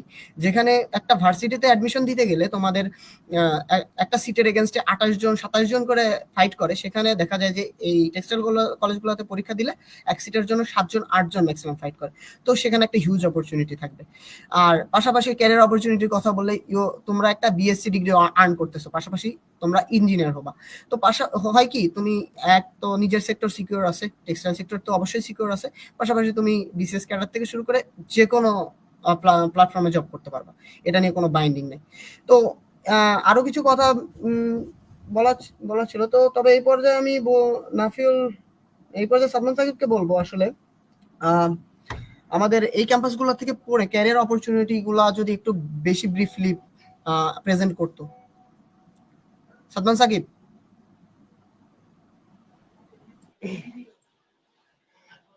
ধন্যবাদ ইব্রাহিমকে। আহ, আমাদের এই ক্যাম্পাসগুলো তো টেক্সটাইল ইঞ্জিনিয়ারিং কলেজ। তো টেক্সটাইল ইঞ্জিনিয়ারিং কলেজ থেকে তোমরা অবভিয়াসলি একটা টেক্সটাইল ইঞ্জিনিয়ার হিসেবে বের হবা। তো টেক্সটাইল ইঞ্জিনিয়ার হিসেবে আর তোমরা হয়তো আই হোপ তোমরা সবাই জানো যে বাংলাদেশের অর্থনীতির 80% আসে হচ্ছে টেক্সটাইল খাতটা থেকে। আর আমাদের যেহেতু আমাদের মেরুদণ্ডটাই হচ্ছে অর্থনীতির মেরুদণ্ড হচ্ছে টেক্সটাইল, তো অবশ্যই বাংলাদেশে মনে করো যে হিউজ পরিমাণ টেক্সটাইল ইন্ডাস্ট্রি আছে, কারখানাগুলো আছে। তো কিন্তু আমাদের এতগুলো কারখানা আছে, কিন্তু আমাদের টেক্সটাইল ইঞ্জিনিয়ার আছে কয়জন? প্রতি বছর বুটেক্স থেকে বের হইতেছে 600, বা সকল ভার্সিটি মিলায়ে আমরা টেক্সটাইল ইঞ্জিনিয়ার প্রতি বছর পাচ্ছি ধরো মোটামুটি 2000-এর মতো। কিন্তু আমাদের কি শুধু 2000 ইন্ডাস্ট্রি আছে? না, আমাদের এখানে তার থেকেও বেশি ইন্ডাস্ট্রি আছে। কিন্তু ইন্ডাস্ট্রি আছে তাই শুধু সেটা না, এবং ইভেন প্রতি বছর মনে করো যে আমাদের পোস্ট ক্রিয়েট হইতেছে, প্রতি বছরই টেক্সটাইল ইঞ্জিনিয়ারের চাহিদা বাড়তেছে। আর বুটেক্স থেকে তারা বের হচ্ছে, অধিকাংশ হয়তো দেশের বাইরে হায়ার ডিগ্রির জন্য চলে যাচ্ছে, পরে তারা দেশে আসতেছে না। এই জন্য আমাদের দেশে টেক্সটাইল ইঞ্জিনিয়ার এখনো ঘাটতি আছে। তো এই জন্যই আমাদের মেইনলি হচ্ছে টেক্সটাইল ইঞ্জিনিয়ার যেন আমরা সুন্দর মতো বিল্ড আপ করতে পারি। আর তাছাড়া আমাদের যে ইন্ডাস্ট্রি গুলোতে যে চাহিদাগুলো আছে এগুলো যেন আমরা ফুলফিল করতে পারি, এর জন্য হচ্ছে গিয়ে টেক্সটাইল ইঞ্জিনিয়ারিং কলেজগুলো তৈরি করা। আগে ছিল, প্রথম দিকে ছিল জাস্ট দুইটা, সিটেক আর বিটেক, মানে চট্টগ্রাম টেক্সটাইল ইঞ্জিনিয়ারিং কলেজ আর পাবনা টেক্সটাইল ইঞ্জিনিয়ারিং কলেজ। আর তার পরবর্তীতে নোয়াখালী টেক্সটাইল আছে, দেন তোমার হচ্ছে গিয়ে ঝিনাইদহ টেক্সটাইল, দেন বরিশাল টেক্সটাইল। যদিও আগে এদের নামগুলো অন্যরকম ছিল, পরবর্তীতে এসে নামগুলো পরিবর্তন হয়েছে। বাট যাই হোক, তো এখান থেকে বের হওয়ার পরে আমাদের মেইনলি তোমরা শেখা শুরু করবা হচ্ছে ইন্টার্ন থেকে। তোমরা যখন ইন্টার্ন করতে যাবা এখান থেকে, তোমাদের এখন এগুলো নিয়ে ভাবার কোনো দরকার নাই যে ইন্টার্নশিপ কেমনে আসবে, কিভাবে পাবো। এগুলো তোমরা ওইখানে যে ভর্তি হওয়ার পরে আস্তে আস্তে ধীরে ধীরে তোমরা নিজেরাই বুঝতে পারবো যে কিভাবে ইন্টার্ন পাই, কিভাবে ইন্টার্ন করতে হয়, কিভাবে ইন্টার্নের জন্য অ্যাপ্লাই করতে হয়, সবকিছু তোমরা জানতে পারবা। তো আমি জাস্ট সিম্পলি একটা ফ্লোটা বলে যাই যে তোমরা ফার্স্টে ইন্টার্ন করবা, ইন্টার্নে যাওয়ার পরে তোমরা যে যে জিনিসগুলো শিখবা ওই জিনিসগুলোই তোমার চাকরির ভাইভাতে ধরবে, চাকরির ভাইভাতে তুমি ওই জিনিসগুলোই ফেস করবা। তারপরে তোমার চাকরিটা যদি ওইখানে, অবশ্যই তোমার যেখানে ইন্টার্ন করবা ওইখানে তোমার চাকরি পাওয়ার একটা অপরচুনিটি ক্রিয়েট হবে। যেখানে তুমি ইন্টার্ন করবে ওইখানে চাকরি পাওয়ার অপরচুনিটি গুলো ক্রিয়েট হবে। আর তুমি শুধু এখান থেকে বের হয়ে যে শুধু টেক্সটাইল ইঞ্জিনিয়ার হতে হবে এটাও না। টেক্সটাইল ইঞ্জিনিয়ার বাদে তোমাদের আরো অনেক, মানে বাংলাদেশে যতগুলো চাকরির সেক্টর আছে সবগুলোতে তুমি সুইচ করতে পারবে। ধরো তুমি টেক্সটাইল ইঞ্জিনিয়ার হিসেবে আসতেছো, বাট তোমার এখানে টেক্সটাইল জব করে তোমার ভালো লাগতেছে না, তোমার মানে কি বলে যে মনের যে আবেগ বা খায়েশটা এটা পূরণ হইতেছে না, যে আমি এত কষ্ট করতে পারতেছি না বা আমার ভালো লাগতেছে না, তুমি এই সময় কি করতে পারবা, তুমি জবটা সুইচ করতে পারবা। তুমি গভর্নমেন্ট জবেও চলে যেতে পারো, বিসিএস ক্যাডার হইতে পারো, তুমি কলেজের টিচার হিসেবে জব নিতে পারো, এনটিআরসি যে এক্সাম গুলো আছে এখানে দিয়া প্রাইমারি স্কুলের টিচার হিসেবে থাকতে পারো। আহ দেন হইতেছে গিয়া তোমার ব্যাংক জবের জন্য অ্যাপ্লাই করতে পারো। চাকরির অপরচুনিটি টেক্সটাইল ইঞ্জিনিয়ারিং পড়লে তোমার চাকরিটা মনে করো যে টেক্সটাইল ইঞ্জিনিয়ার হিসেবে এটা তোমার ফিক্সড, এটা তুমি করতেই পারো। এর পাশাপাশি অন্যান্য সেক্টর গুলো থেকে যেখানে যেখানে জবের জন্য অ্যাপ্লাই করা যায় ওইগুলোতেও তোমরা পড়তে পারবা, মানে ওইগুলোতেও তোমরা আর কি থাকতে পারবা। আর আমি হচ্ছে গিয়া তোমার মানে আমার নিজের র্যাঙ্কটা বলি। আমি আর হচ্ছে গিয়া আমি পরীক্ষা দিছিলাম হচ্ছে ঝিনাইদহ টেক্সটাইল ইঞ্জিনিয়ারিং কলেজে, কারণ আমার বাসা হইতেছে গিয়ে সাতক্ষীরাতে। তো সাতক্ষীরা থেকে ঝিনাইদহ অনেকটা মানে কাছাকাছি আর কি, ডিস্টেন্স দেখতে গেলে। তো আমি এখানে ফার্স্টে পরীক্ষা দিতে আসি, পরীক্ষা দেই। পরীক্ষা ফার্স্টে যখন ঢুকি তখন মনে করো নার্ভাস তো অবভিয়াসলি সবাই থাকে। অ্যাডমিশন টেস্টের টাইমে অ্যাডমিশন পরীক্ষা দিতে যাচ্ছে তুমি, তো পরীক্ষা দেই, পরীক্ষার হলে ঢুকে আমি মোটামুটি 70-75টার মতো শিওর দাগাই। আর তার পরবর্তীতে হচ্ছে গিয়ে তোমার 5 থেকে 7টা মনে করো যে একটু হেজিটেশন ছিল, ওইগুলো দাগাই, দেন আমি মোটামুটি 85টার মতো দাগাইছিলাম। তো এখানে তো মার্ক তো এখানে শো করে না, এখানে হচ্ছে গিয়ে আমি তো ধরে নিচ্ছি যে আমার হয়তো চান্স হবে না, কারণ 70-75টা আমি ভার্সিটিতেও দাগাই আসছি, আমার হয় নাই। তো আই হোপ আমার চান্স হবে না। তো তারপরে হচ্ছে গিয়ে তোমার রেজাল্টটা যখন আমার ফোনে এসএমএস আকারে আসতো, তো আমি দেখি হচ্ছে আমার র্যাঙ্ক ছিল হচ্ছে 842 ছিল আমার। আর আমি ঝিনাইদহ তো আমার ফার্স্ট চয়েস ছিল, তো আমি এখানেই ভর্তি হই। আর আমার ডিপার্টমেন্ট তো হচ্ছে পরবর্তীতে দিছিল, তো ডিপার্টমেন্ট আমার আসলে অ্যাপারেল ইঞ্জিনিয়ারিং। এই তো, অপরচুনিটি হিউজ আছে তোমাদের, তোমাদের জাস্ট এখানে একটা কিছুদিন কষ্ট করে জাস্ট চান্স পাইতে হবে, দেন অপরচুনিটি তোমার সামনে এমনি চলে আসবে, তোমার বানানো লাগবে না, অপরচুনিটি তোমাকে তৈরি করে নেবে। ধন্যবাদ সাদমান সাকিবকে। লাস্টে একটা কথা বললো আর কি, যে অপরচুনিটি তোমার পাওয়া লাগবে, অপরচুনিটি তোমাকে খুঁজে নিবে, এরকম টাইপের একটা কিছু বললো। তো আসলেই মানে এত বেশি বড় একটা সেক্টরে তোমরা এন্ট্রি করতে যাচ্ছ যে তোমরা ইমাজিন করতে পারবে না। একটা দেশ সম্পূর্ণটাই ডিপেন্ড করে যে সেক্টরে, সেই সেক্টরের একটা পার্ট হতে যাচ্ছ। এটা তো একটা ওয়ান্ডারফুল বিষয় আমি মনে করি। এখন তোমরা কি মনে করো সেটা তোমাদের বিষয়। এখন এই পর্যায়ে এসে আমি আর কি আমাদের একাডেমিক বিষয়ে কিছু কথা বলতে চাচ্ছি। সেটা হচ্ছে বেসিক্যালি আমাদের 8টা, এখন তো তোমরা 10টা টেক্সটাইল কলেজের জন্য পরীক্ষা দিতে যাচ্ছ, অর্থাৎ 1200 সিট। তো এই কলেজগুলা একই একাডেমিক সিলেবাস, একই একাডেমিক প্রসেসে আগায়। তো এখানে বেসিক্যালি 4টা ডিপার্টমেন্ট আছে। First wet process engineering department, তারপরে apparel engineering department, fabric engineering department and lastly yarn engineering department. তো বেসিক্যালি আমাদের টেক্সটাইলের ভাষায় ওয়েট মিনস রং, অর্থাৎ আমরা কাপড়ের কালার থেকে শুরু করে যা হয় সেগুলা এই সেক্টরটা মেইনলি মেজরলি ফলো করে। সেকেন্ডলি আসতেছে অ্যাপারেল, যারা হচ্ছে মানে বলতে পারো যে যারা বায়ারদের সাথে ডিল থেকে শুরু করে, মানে বিজনেস সাইডটা দেখে। ফ্যাব্রিক মিনস কাপড় অ্যান্ড ইয়ার মিনস সুতা। সো এই রিলেটেড গুলো কথা মানে বলা আছে আর কি, প্লাস পাশাপাশি 4টা ডিপার্টমেন্টে ভাগ করা আছে, কিন্তু বেসিক্যালি আমরা অলমোস্ট 80 to 85% একই পড়াপড়ি, জাস্ট শুধু একটু ঘোরায় পেঁচায় কেউ একটা সাবজেক্ট ডিটেলসে পড়তেছে, সে ওই সাবজেক্টে বেসিক পড়তেছে। আবার সাপোজ আমি ওয়েটের সাবজেক্টগুলো খুব ডিটেলসে পড়তেছি, বাট আদার্স 3টা ডিপার্টমেন্টেরও ওই সাবজেক্টগুলো পড়তে হচ্ছে, বাট হয়তো বেসিক যে জিনিসগুলো। সো একাডেমিক খুব একটা মানে ডাইভার্সিটি নাই, এবং দেখা যাচ্ছে দিন শেষে আমরা 4 ডিপার্টমেন্টে যে কোনো ডিপার্টমেন্ট থেকে পড়ে যে কোনো ডিপার্টমেন্টে জব করতে পারবো। পাশাপাশি র্যাঙ্কের বিষয় আসলে এবং সাবজেক্টের বিষয় আসলে কোন সাবজেক্টকে প্রাধান্য দিব, তো যেটা বললাম আমি চাইলে যে কোনো ডিপার্টমেন্ট থেকে যে কোনো ডিপার্টমেন্টে সুইচ করতে পারবো। বাট যেটা মেজর সেই সেক্টরে জব করলে অবশ্যই অ্যাডভান্টেজ বেশি পাওয়া যাবে, এটাই স্বাভাবিক। কারণ আমি 4 বছর যে জিনিসটা ডিপলি পড়ছি সেই জিনিসটা আমি আমার জব ক্ষেত্রে অ্যাপ্লাই করতে পারলে অবশ্যই আমার উন্নতিটা বেশি ত্বরান্বিত হবে। এখন আমরা অ্যাডমিশন পরীক্ষার কথা বলি, যেহেতু আমাদের মোটামুটি অন অ্যাভারেজ 5,000 বা 5,500 বা এর থেকেও কম পরীক্ষা দেয়। তো সেক্ষেত্রে মোটামুটি আমরা আমাদের যখন এটা 21-22 সেশনে ছিল, সেই সেশনে আমাদের লাস্ট মেরিট 1486 পর্যন্ত 960 সিটের এগেনস্টে মেরিট লিস্ট গেছিল, মানে আর কি ওয়েটিং লিস্ট পরে গেছিল। তো এখন দেখা যাচ্ছে মোটামুটি তারপরে 1600 1700 এরকমও গেছে। এখন সিট যেহেতু 1200 হয়ে গেছে, দেখা যাচ্ছে 2000 পর্যন্ত হয়তো যাবে দিন শেষে। তো এখন কোন ক্যাম্পাসে আমি কোন সাবজেক্টটা কত মেরিট নিয়ে হোল্ড করতে পারি, অনেকের প্যাশন থাকে কেমিস্ট্রি বা এই রিলেটেড সাবজেক্ট পড়ে, এরকম বিষয় থাকতেই পারে। তো মোটামুটি আমরা যদি পিটেক সিটেক এবং টেকেনের কথা তুলনা করি, পিটেক আর সিটেক মোটামুটি একই ক্যাটাগরিতে। তো ওখানে যদি আমি ভর্তি হতে চাই, অ্যাটলিস্ট আমার 600-র ভিতরে মেরিট থাকতে হবে, 600 থেকে 650। এবং ওখানে যদি আমি ওয়েট প্রসেস ইঞ্জিনিয়ারিং, অর্থাৎ যেটাকে আসলে মানে তো ওয়েট প্রসেস ইঞ্জিনিয়ারিং এ যদি ভর্তি হতে চাই, ওখানে আমার মোটামুটি মেরিট থাকতে হবে 200-র ভিতরে আর 250-র ভিতরে। তারপরে অ্যাপারেল ইঞ্জিনিয়ারিং পাইতে গেলে দেখা যাচ্ছে 350, এবং লাস্টলি ইয়ার্ন এবং ফেব্রিক পাইতে গেলে 600-র ভিতরে থাকলেই হচ্ছে, এরকম একটা বিষয়। তারপরে যদি পর্যায়ক্রমিকভাবে আমি আসি হচ্ছে টেকেনের ক্ষেত্রে, টেকেনে একটু হয়তো 100 বেশি দেখা যাচ্ছে, যেখানে সিটেক এবং পিটেকে 250-তে আমি ওয়েট পাচ্ছি, সেখানে আমি মোটামুটি 350-400-তে আমি টেকেনে ওয়েট পাবো। বাদ বাকি ডিপার্টমেন্টগুলো এভাবে সেমলি শিফট হবে। আর বাদ বাকি যে কলেজগুলো আছে সেগুলোতে মোটামুটি তোমার উইদিন 700 বা 800 যদি মেরিট থাকে, 700 750 800 এমন যদি মেরিট থাকে, আশা করা যায় তোমরা ওয়েট প্রসেস পাবে এবং বাকি ডিপার্টমেন্টগুলো তো ফলো অন করবে। তো আমার বেসিক্যালি মেরিট ছিল 656।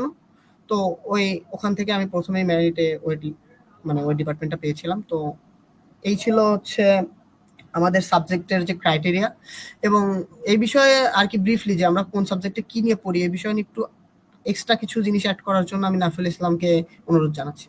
নাফিল ইসলাম। শুনতে পাচ্ছি নাফিউল। ইব্রাহিম? ওকে শুনতে পাচ্ছি। তো ইব্রাহিম যেটা বললো যে আমরা আসলে যে ডিপার্টমেন্ট গুলো আছে সেগুলো নিয়ে কথা বলার জন্য,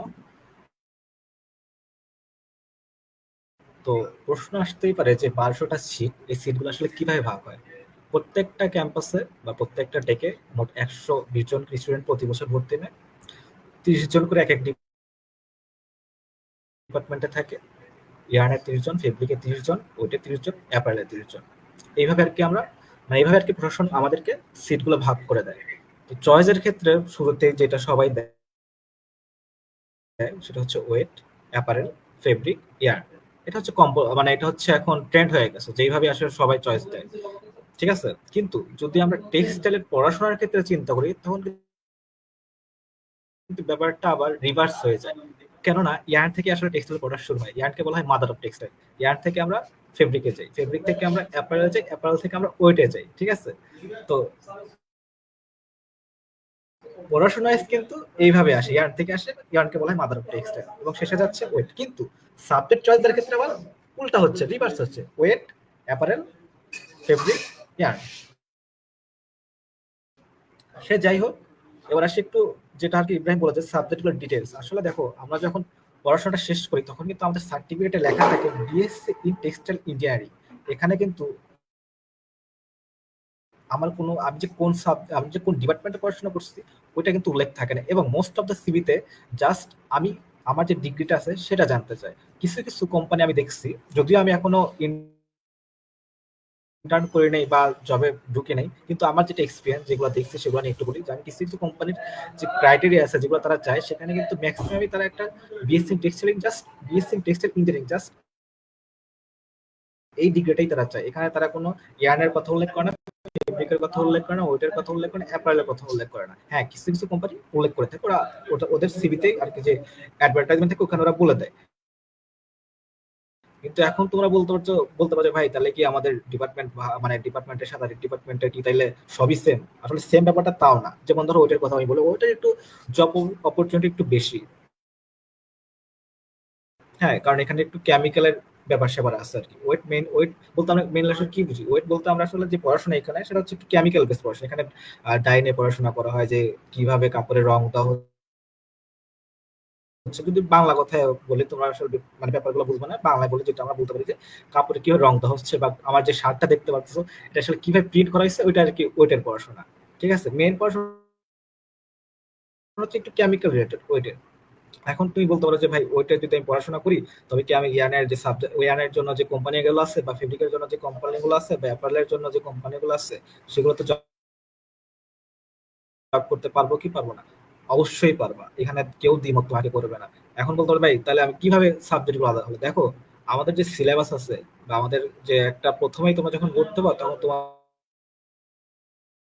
একটা সিলেবাস দিয়ে দেওয়া হবে। ওটা খোলো, কি ওটা আমরা অনেকেই খুলে দেখি না, কিন্তু আমাদের সবার আসলে ওটা খুলে পড়া উচিত। তো এখানে দেখবা মোটামুটি যে ক্রেডিট গুলো আছে তার মধ্যে 60% পড়াশোনা একদম সেম, 4 ডিপার্টমেন্টের একদম বেসিক পড়াশোনা, ফিজিক্স, কেমিস্ট্রি, ম্যাথ, একদম আমরা শুরু থেকেই পড়ে আসি, একদম সেম। দেখা, এবং সেম কি হবে দেখো, এখানে কিন্তু তোমার একটা লেভেল হিসাব করায়, লেভেল বলতে একটা বছর, এবং টার্ম হিসাব করায়, টার্ম বলতে term one, term two. Term one বলতে আমরা প্রথম সেমিস্টার বুঝি, টার্ম টু বলতে আমরা সেকেন্ড সেমিস্টার বুঝি, অর্থাৎ 4 বছরের 4টা লেভেল, আর টার্ম হচ্ছে মোট 8টা। এখন আমি যে টার্মটা, এখন তোমাকে একটা উদাহরণ দিই, যেটা হচ্ছে লেভেল 3 টার্ম 1, অর্থাৎ আমি এখন থার্ড ইয়ারে আছি, টার্ম 1 এ আছি, অর্থাৎ প্রথম সেমিস্টারে আছি। এখন দেখো, যখন আমি লেভেল 1 টার্ম 1 এ ছিলাম, তখন আমি ফিজিক্স, কেমিস্ট্রি এগুলো পড়েছি, এবং ওরাও সেম ওই আমার ডিপার্টমেন্ট হচ্ছে ইয়ান ইঞ্জিনিয়ারিং, ইয়ান আর ফেব্রিক একই সাথে আমাদের ক্লাস হয়, ওইটার অ্যাপারেল ওরা একসাথে ক্লাস করে। দেখো, আমরা ফিজিক্স তারপরে কেমিস্ট্রি গুলো একদম সেম পড়েছি, কিন্তু আমাদের যে দুইটা সাবজেক্ট ছিল, একটা হচ্ছে এনটিএফ আর একটা ছিল হচ্ছে বিসিই। এই দুইটা সাবজেক্ট আমরা লেভেল 1 টার্ম 1 এ পড়েছি, ওরা সেটা পড়ে না, ওরা তখন অন্য দুইটা সাবজেক্ট পড়ছে, সেটা হচ্ছে তোমার পলিমার সায়েন্স, এবং হচ্ছে ওটা আর একটা সিপি সাবজেক্ট ছিল আর কি, কম্পিউটার প্রোগ্রামিং। এখন দেখো, যখন আমরা লেভেল 1 টার্ম 1 এ ওই দুইটা পড়ে নেই, তখন কিন্তু ওরা ওই দুইটা পড়ছে, এবং ওরা যখন লেভেল 1 টার্ম 2 তে গেছে, ওরা কিন্তু তখন এনটিএফ আর বিসি করছে, এবং আমরা তখন কি করছি, আমরা তখন এই সিপি আর যে পলিমার ওইটা করছি। অর্থাৎ দেখো, এই যে সাবজেক্টগুলো আছে, এই সাবজেক্টগুলো কিন্তু একটা টার্ম থেকে আরেকটা টার্মে আমাদের আসতেছে বা ওদের যাইতেছে, এইভাবে কিন্তু পড়াশোনাটা আগায় আর কি। তবে কিছু তোমার সম্ভবত দুইটা কোর্স থাকে যেগুলো একদম বেসিক তোমার সাবজেক্ট, যেমন আমি যখন ইয়ার ইঞ্জিনিয়ারিং করতেছি তখন আমাকে শর্ট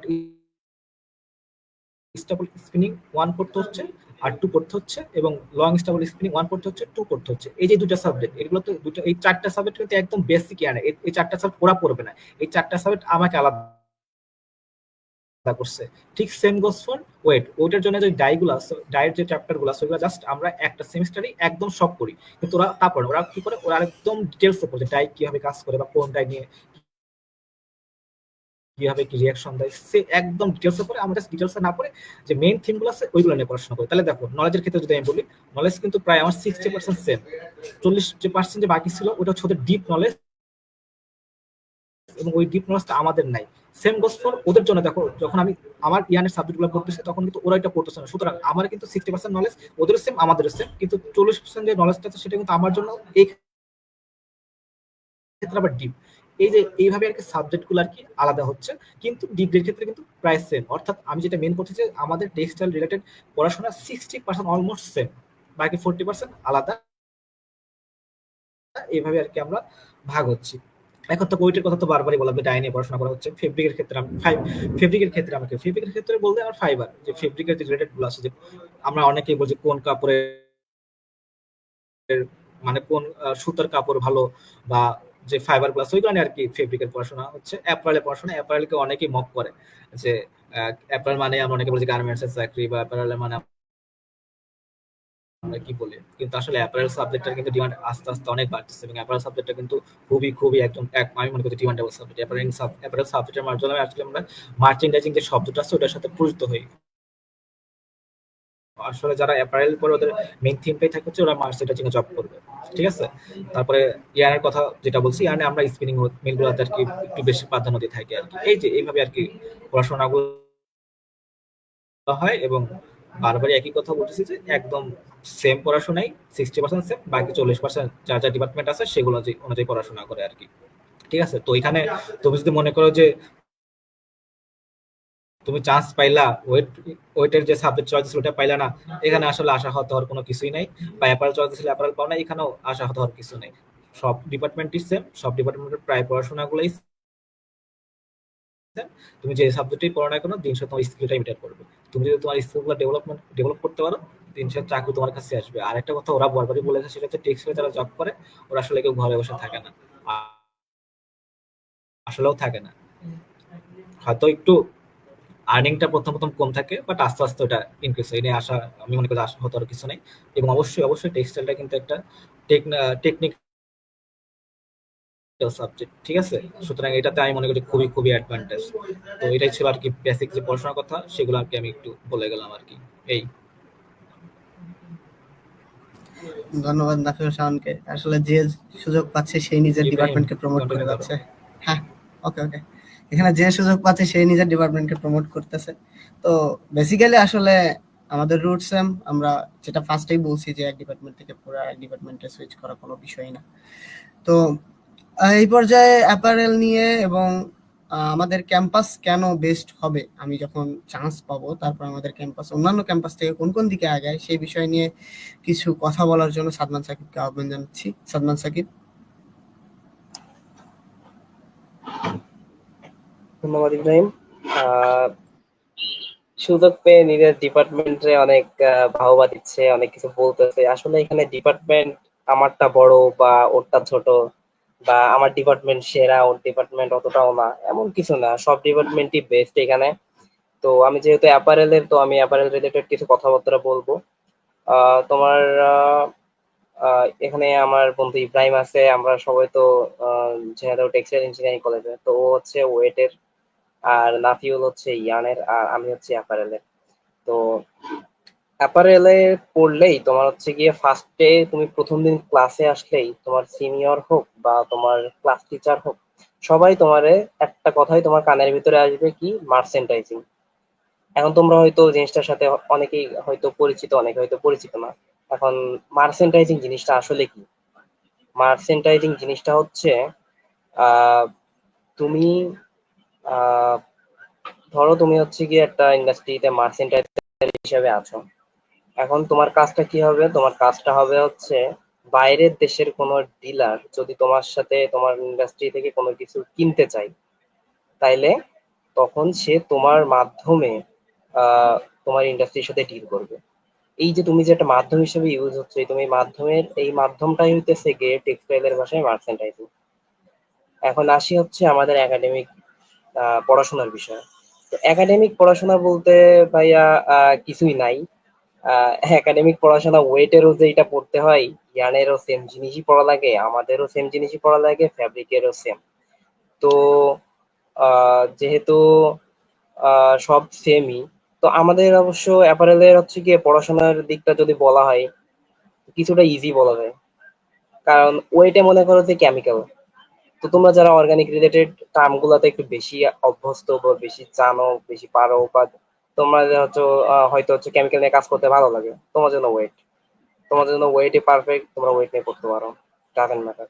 আবার তোমার যে শুধু ওয়েট নিয়েই পড়তে হবে বা আমি কেমিক্যাল পারি বলে আমার শুধু ওয়েট নিয়ে পড়তে হবে এমনটাও না। আমাদের জব সেক্টরে যে আমরা যে কোনো ডিপার্টমেন্টে সুইচ করতে পারবো। আমি সাদমান সাকিব, আমি যে অ্যাপারেল নিয়ে পড়তেছি বলে যে আমার মার্চেন্ডাইজিংই করতে হবে এমনটা না। আমি যে ডাইং সেক্টর, মানে যেটা হচ্ছে ওয়েটের মেইনলি, তো ওই ডাইং সেক্টরে যে আমি জব করতে পারবো না এমনটা না। আমি চাইলে ডাইং সেক্টরে জব করতে পারবো, আমি চাইলে নিটিং এ জব করতে পারবো। তো সবাই সব সেক্টরে জব করতে পারবা। বাট পড়াশোনার দিক থেকে আসতে গেলে তোমার, আমাদের ওয়ান ওয়ানে যে পড়াশোনা, আমাদের অ্যাপারেলের এবং ওয়েটের দুইজনেরই সেম, কোনো ডিফারেন্ট নাই। আবার ইয়ান আর ফেব্রিক ওয়ান ওয়ানে যেটা পড়তেছে, আমরা সেম সাবজেক্ট গুলোই পড়তেছি ওয়ান টু তে, জাস্ট তিনটা সাবজেক্টের ডিফারেন্ট। ওয়ান ওয়ানে আমরা সবাই পড়ি physics one, math one, chemistry one. ওয়েটার অ্যাপারেল জাস্ট এক্সট্রা আলাদা করে পড়ে কি পলিমার সায়েন্স আর কম্পিউটার প্রোগ্রামিং। আর সেম জিনিসই মনে করো ওয়ান টু তে যে আমাদের তিনটা সাবজেক্টই সেম, তোমার physics two, chemistry two, math two. আর ইয়ান ফেব্রিক ওয়ান ওয়ানে যে এনটিএফ মানে ন্যাচারাল টেক্সটাইল ফাইবার পড়ছে, ওই জিনিসটা আমাদের ওয়ান টু তে এসে পড়া লাগে, ন্যাচারাল টেক্সটাইল ফাইবার। মানে জাস্ট একটা সেমিস্টার এদিক ওদিক। ওরা ফার্স্ট সেমিস্টারে যেটা পড়তেছে আমরা সেকেন্ড সেমিস্টারে এসে সেম জিনিসই পড়তেছি। বাট ডিপার্টমেন্টাল সাবজেক্ট গুলো কিছু কিছু ডিফারেন্ট আছে। যেমন আমরা অ্যাপারেল, আমরা মনে করি যে wet process engineering, wet process one বলে আমাদের একটা সাবজেক্ট আছে। ওই সাবজেক্টটা মনে করো যে department of wet process engineering এ যারা আছে, ওরা আমাদের ওই একটা সাবজেক্টের ভিতরে যতটুকু ডেটা আছে আমাদের জাস্ট উপর উপর ধারণাগুলো দিয়ে যায়। ওদের ওই সাবজেক্টটা একটু ডিপলি পড়া লাগে, এই জন্য ওদের ওই সাবজেক্টটা দুইটা সাবজেক্টে ডিভাইড করে দেওয়া। সেম জিনিস আমাদের ক্ষেত্রে, আমরা মনে করো যে তোমার ইন্ট্রোডাকশন টু অ্যাপারেল ইঞ্জিনিয়ারিং পড়ছি, ওরা ওই জিনিসটা মনে করো যে অ্যাপারেল প্রোডাকশন ওয়ান হিসেবে পড়তেছে। বা মনে করো যে আমরা হচ্ছে গিয়ে প্যাটার্ন মেকিং করছি, ওরা প্যাটার্ন মেকিং পড়তেছেই না, ওরা মনে করো যে ওই সাবজেক্টটা অন্য নামে পড়তেছে। তো এমনই যে আমরা আমাদের সাবজেক্টে শুধু আমরাই পড়বো। যেমন মনে করো যে তোমার ভার্সিটি গুলার কথাই বলি, যে ও হচ্ছে গিয়ে তোমার অ্যাপ্লাইড কেমিস্ট্রিতে বলে ও জাস্ট ওই রিলেটেড সাবজেক্টই পড়বে, এ অ্যাপ্লাইড ম্যাথে বলে ম্যাথ রিলেটেড সাবজেক্টই পড়বে। দুইজনের ভিতরে কোনো কমিউনিকেশন নাই, দুইজনের কোথাও মানে সাবজেক্টের কোনো মিল নাই এমনটা না। আমাদের সাবজেক্ট, ওয়েটের সাবজেক্ট, ইয়ার্নের সাবজেক্ট, ফ্যাব্রিকের সাবজেক্ট, সবারটাই পড়া লাগবে। জাস্ট আমার ডিপার্টমেন্টাল সাবজেক্টটা আমি একটু ডিপলি পড়বো, ওদের ডিপার্টমেন্টাল সাবজেক্টটা ওরা একটু ডিপলি পড়বে, ব্যাস জাস্ট এইটুকুই, আর কিছুই না। তো পড়াশোনা নিয়ে এখানে ভয় পাওয়ার কিছু নাই। তোমাদের যেহেতু অ্যাডমিশন সামনে, তো তোমরা আপাতত অ্যাডমিশন নিয়ে ভাবো এখানে এসে কি পড়বা কি না পড়বা। ওইটা চান্স পাওয়ার পরে আমরা হয়তো আর একবার আলোচনা করতে পারি, বা তোমরা যখন যে কলেজে যাবা ওই কলেজে তোমার সিনিয়র ভাইরাই তোমাদের সাথে ডিসকাশন করবে, আর তোমরা নিজেরাই বুঝতে পারবা কোথায় কি পড়তে হবে। তো আমাদের এখন মেইন টার্গেটটা হচ্ছে গিয়ে আমাদের এখানে চান্স পাইতে হবে। তো মাথার ভিতরে সুন্দর সুন্দর করে তোমরা সেট আপ করে নাও। এই 15টা দিন আমরা টেক্সটাইল ইঞ্জিনিয়ারিং কলেজে যেমনই হোক আমার চান্স পাওয়া লাগবে, এই মেন্টালিটি সেট করে তোমরা পড়তে বসো। আজকে থেকেই পড়তে বসে, এমনটা না যে আজকে তো মেলা দেখে ফেলছি, আজকে গেছে গেছে আমরা কালকে থেকে পড়তে বসবো, বা জীবনে কালকের দিনটা তোমার লাইফে আসবে না। তো কালকের কথা বাদ দেই, আমরা হচ্ছে আজকে থেকেই পড়তে বসবো, এই মেন্টালিটি সেট করি। আর আই হোপ আমাদের কথাগুলো তোমাদের অনেক কাজে লাগছে। আর যদি কারো কিছু জানার থাকে তোমরা কোশ্চেন করতে পারো, আমরা অবশ্যই অ্যান্সার দিব। তো এই তো, এইটুকুই। তো ডিপার্টমেন্ট সব সেম, ডিপার্টমেন্ট এটা বেটার বা ওটা লুজার এমন কিছুই না, সবাই বেস্ট। Thank you. ধন্যবাদ সাদমান সাকিবকে। তো যদি কোনো কোশ্চেন থাকে সেই কোশ্চেনগুলো আসলে আমরা সেগুলো অ্যান্সার করব। তো ততক্ষণে আমি 2-1 মিনিট সময় নিয়ে আমার ক্যাম্পাস কেন অন্যান্য ক্যাম্পাস থেকে এগিয়ে, বা কেন তুমি ক্যাম্পাস আমাদের ক্যাম্পাসকে চুজ করবা, এই বিষয়ে কিছু কথা বলি। সেটা হচ্ছে, আমরা তো এখন একটা ওপেন ওয়ার্ল্ডে থাকি, আমাদের সবকিছু হাতের মুঠোয়, আমরা চাইলেই যে কোনো বিষয় এক্সপ্লোর করতে পারি। তো মোটামুটি আমাদের সব ক্যাম্পাসগুলোরই নিজের নিজের গ্রুপ আছে, পাশাপাশি কিছু ক্লাব অ্যাক্টিভিটি আমরা ফেসবুকে চাইলেই দেখতে পারবো। তো তোমরা যদি একটু খতিয়ে দেখো বা একটু যদি রিসার্চ করো বাকি ক্যাম্পাসগুলোর সাথে সেই দিক দিয়ে যদি আমরা বলি, প্রথমে আমি যে কথাটা বলবো সেটা হচ্ছে আমাদের ক্যাম্পাসটা প্রাণবন্ত। কেন প্রাণবন্ত? Just because of our club Agnibina. আমাদের একটা কালচারাল ক্লাব আছে যেটার নাম আসলে অগ্নিবীণা, বাট এটা আসলে কালচারাল ক্লাব বললে ভুল হবে, এটা আসলে আমাদের ক্যাম্পাসের প্রাণ। কারণ 12 মাসে 13 পার্বণ, এটা আসলে আমাদের ক্লাবের সাথে যায়। প্রত্যেকটা মাসে কোনো না কোনো প্রোগ্রাম, এই ব্যাচ ডে, ওই ডিপার্টমেন্ট ডে, ওই পয়লা বৈশাখ বা পৌষ বরণ, যেটাই হোক, তোমরা যেটাই বলো, আমরা যে কোনো একটা মানে মনে হয় কি এমন একটা বিষয় যে আমাদের শুধু শুধু অজুহাত লাগবে একটা উদযাপনের, আমরা সেটা উদযাপন করি এবং আমাদের ক্যাম্পাসে সবসময় প্রাণবন্ত হয়ে থাকে। তো তোমরা যারা অন্যান্য ভার্সিটিতে পরীক্ষা দিয়ে চান্স পাও নাই জাস্ট বিকজ ডিপ্রেশনে আছো যে আমি আমার এই লাইফটা এনজয় করতে পারবো না, আমাদের ক্যাম্পাস তোমার সেই অভাবটা পূরণ করে দিতে পারবে। সেকেন্ডলি আমি যে কথাটা বলবো যে ক্যারিয়ার রিলেটেড বিষয়, ঠিক আছে, যে আমরা আসলে এখানে তো প্রফেশনাল একটা লাইফ গেইন করতে আসছি বা নিজের প্রফেশনাল লাইফটা ইমপ্রুভ করতে আসছি, সেই কথাটা যদি বলি, আমাদের এখানে দুটা ক্লাব আছে, একটা হচ্ছে ডিবেট ক্লাব, জেটেক ডিবেট ক্লাব, এবং আরেকটা কি, আরেকটা হচ্ছে জেটেক ক্যারিয়ার ক্লাব। আসলে এটা আসলে বলার অপেক্ষা রাখে না যে আসলে আমাদের ক্যারিয়ার ক্লাবটা কতটা আইকনিক। তোমরা যদি 8টা ক্যাম্পাসের ক্যারিয়ার ক্লাবের ইতিহাস দেখো বা ক্যারিয়ার ক্লাবের পেজগুলোতে একটু ঘুরে দেখো, আর আমাদের ক্যারিয়ার ক্লাবের পেজটা যদি ঘুরে দেখো, আমাদের অ্যাক্টিভিটি এবং তাদের অ্যাক্টিভিটির ভিতরে রাত দিন তফাৎ পাবা তুমি। মানে তুমি যেখানে দেখতেছো ভিজুয়াল একটা জিনিস চেঞ্জ দেখতেছো, সেদিকে তো অবশ্যই বলতেই পারি যে আমরা বেস্ট। তো তারপরে আসতেছে আদার্স অ্যাক্টিভিটি। এখন বলতেছে, অনেকে বলতেছে আমি কালচারাল জিনিস পছন্দ করি না, আমি ইসলামিক মাইন্ডেড। তোমার জন্য আছে আমাদের মুসলিম সোসাইটি, পাশাপাশি আছে আমাদের স্বপ্নচূড়ার মতন মানবিক কাজ যারা করতে পছন্দ করে তাদের জন্য সংগঠন। তো এটাও একটা হিউজ অপরচুনিটি, যারা ইসলামিক মাইন্ডেড অর যারা মানে নৈতিক কাজ গুলো করতে চায় তাদের জন্য একটা হিউজ অপরচুনিটি আছে। পাশাপাশি আমাদের অ্যান্থোফাইল সোসাইটি আছে, আমরা পরিবেশকেও বাঁচাচ্ছি। এবং আমাদের ফটোগ্রাফিক সোসাইটি আছে, ফটোগ্রাফি, ভিডিওগ্রাফি অ্যান্ড ফিল্মোগ্রাফি। এখন মানে পুরো বিশ্বের ভিতরে একটা ট্রেন্ড, তুমি যে কোনো কিছুতেই যাও তোমার হয় ফটো লাগবে অর ফিল্মোগ্রাফি অর সিনেমাটোগ্রাফি। তো সেগুলো নিয়ে আমরা কাজ করতেছি। তো তোমার লাইফে যে অপরচুনিটি গুলা তুমি এক্সপ্লোর করতে চাচ্ছ, তুমি যেটাকে আসলে সেই অপরচুনিটি গুলো এক্সপ্লোর করার প্রপার একটা সুযোগ পাবা। তো এটা একটা গ্রেট অপরচুনিটি আমি মনে করি, যে এরকম একটা ছোট শহরে, এত ছোট ক্যাম্পাসে, এত ছোট ম্যান পাওয়ার নিয়ে আমরা যে পর্যায়ে আসলে পৌঁছে আছি, এটা আসলে ইমাজিন করা যায় না, তোমরা না আসলে বুঝতে পারবে না। এবং আরেকটা মজার বিষয় হচ্ছে, আমরা যে এত কিছু করি, মনে হতে পারে যে বেকার সময় কাটাচ্ছে, কিছুই অ্যাচিভ করতে পারতেছে না, এরকম কিছু।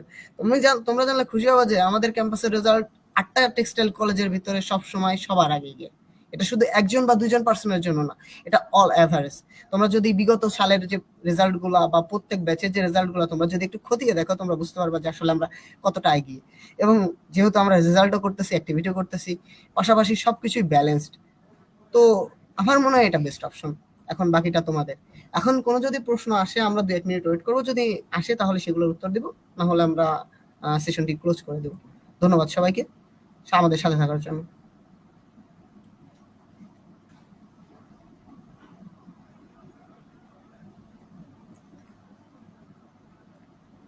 ওকে, তাহলে হচ্ছে আমরা হচ্ছে সেশনটা এখন বন্ধ করে দিই। আর ধন্যবাদ যারা এতক্ষণ সাথে ছিলেন, যারা নিজেদের প্রশ্নগুলা করছে এখানে, তাদের অসংখ্য ধন্যবাদ আমাদের সাথে থাকার জন্য এবং টেক অ্যাসপায়ার্স এর সাথে থাকার জন্য। আশা করি আমাদের কথাগুলো আপনাদের যথেষ্ট কাজে লাগবে এবং আপনারা সেই রোডম্যাপ গুলো ফলো করে আমাদের সাথে যুক্ত হতে পারবেন। শ্রাবণ রায়, কিছু বলে শেষ করো।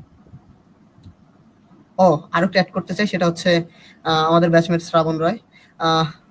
আসলে এত বড় একটা অপরচুনিটি বা আমাদের চুজ করার জন্য, মানে আমাদের জুনিয়র বা ভবিষ্যৎ প্রজন্মকে মোটিভেট করার একটা সুযোগ দেওয়ার জন্য তোমাকে অসংখ্য ধন্যবাদ। এটা একটা খুবই ভালো উদ্যোগ, আশা করি এটা দিয়ে অনেকে উপকৃত হবে। ধন্যবাদ।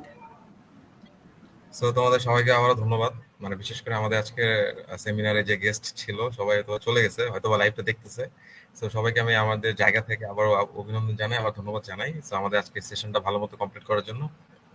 আর ওভারঅল ঝিনাইদহ টেক্সটাইল কলেজ সম্পর্কে যা যা শুনলাম, এখন আমাদের স্টুডেন্ট যারা শুনছে সবাই এখন দেখি যে তারা সেখানে যাওয়ার চেষ্টা করবে। ওকে, সো মোটামুটি আমরা চেষ্টা করছি যে তোমাদের মাধ্যমে, আমাদের গেস্টের মাধ্যমে ওভারঅল সবকিছু কোশ্চিন ক্লিয়ার করার। মানে এখানে শেষ না, তবু আমরা কিন্তু মোটামুটি আবারও পরীক্ষার আগে এবং পরে সাবজেক্ট চয়েস সহ ওভারঅল সবকিছু নিয়ে আমরা আবারও লাইভে আসবো। সো এর কারো যদি আমরা যখন এই লাইভটা হয়তো বা আমরা অনেকে লাইভে দেখতে পারি নাই, কেউ যদি আমরা লাইভে ফেসবুক লাইভটা একটু পরে দেখি অথবা ইউটিউবে দেখি, সো তোমাদের তখনও যদি কোনো কোশ্চেন থেকে থাকে তো আমরা জানাতে পারো কমেন্টে, সো আমরা যে উত্তর দেওয়ার চেষ্টা করব। সো ভালো লাগতো যে ভর্তি পরীক্ষার আর যেহেতু বেশি দিন নাই, মোটামুটি আর কিছুদিন বাকি আছে, সো লাস্ট মোমেন্টে খুব সবাই একটু টেবিলে পড়াশোনা করলে মোটামুটি হয়ে যাওয়ার কথা।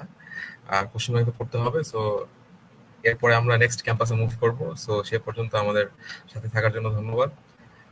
সো ভর্তি পরীক্ষা সবার ভালো হোক। সো এইটা আমরা চাই যেন সবাই তাদের পছন্দের জায়গায় এবং ভালো একটা সিটে পৌঁছাতে পারে।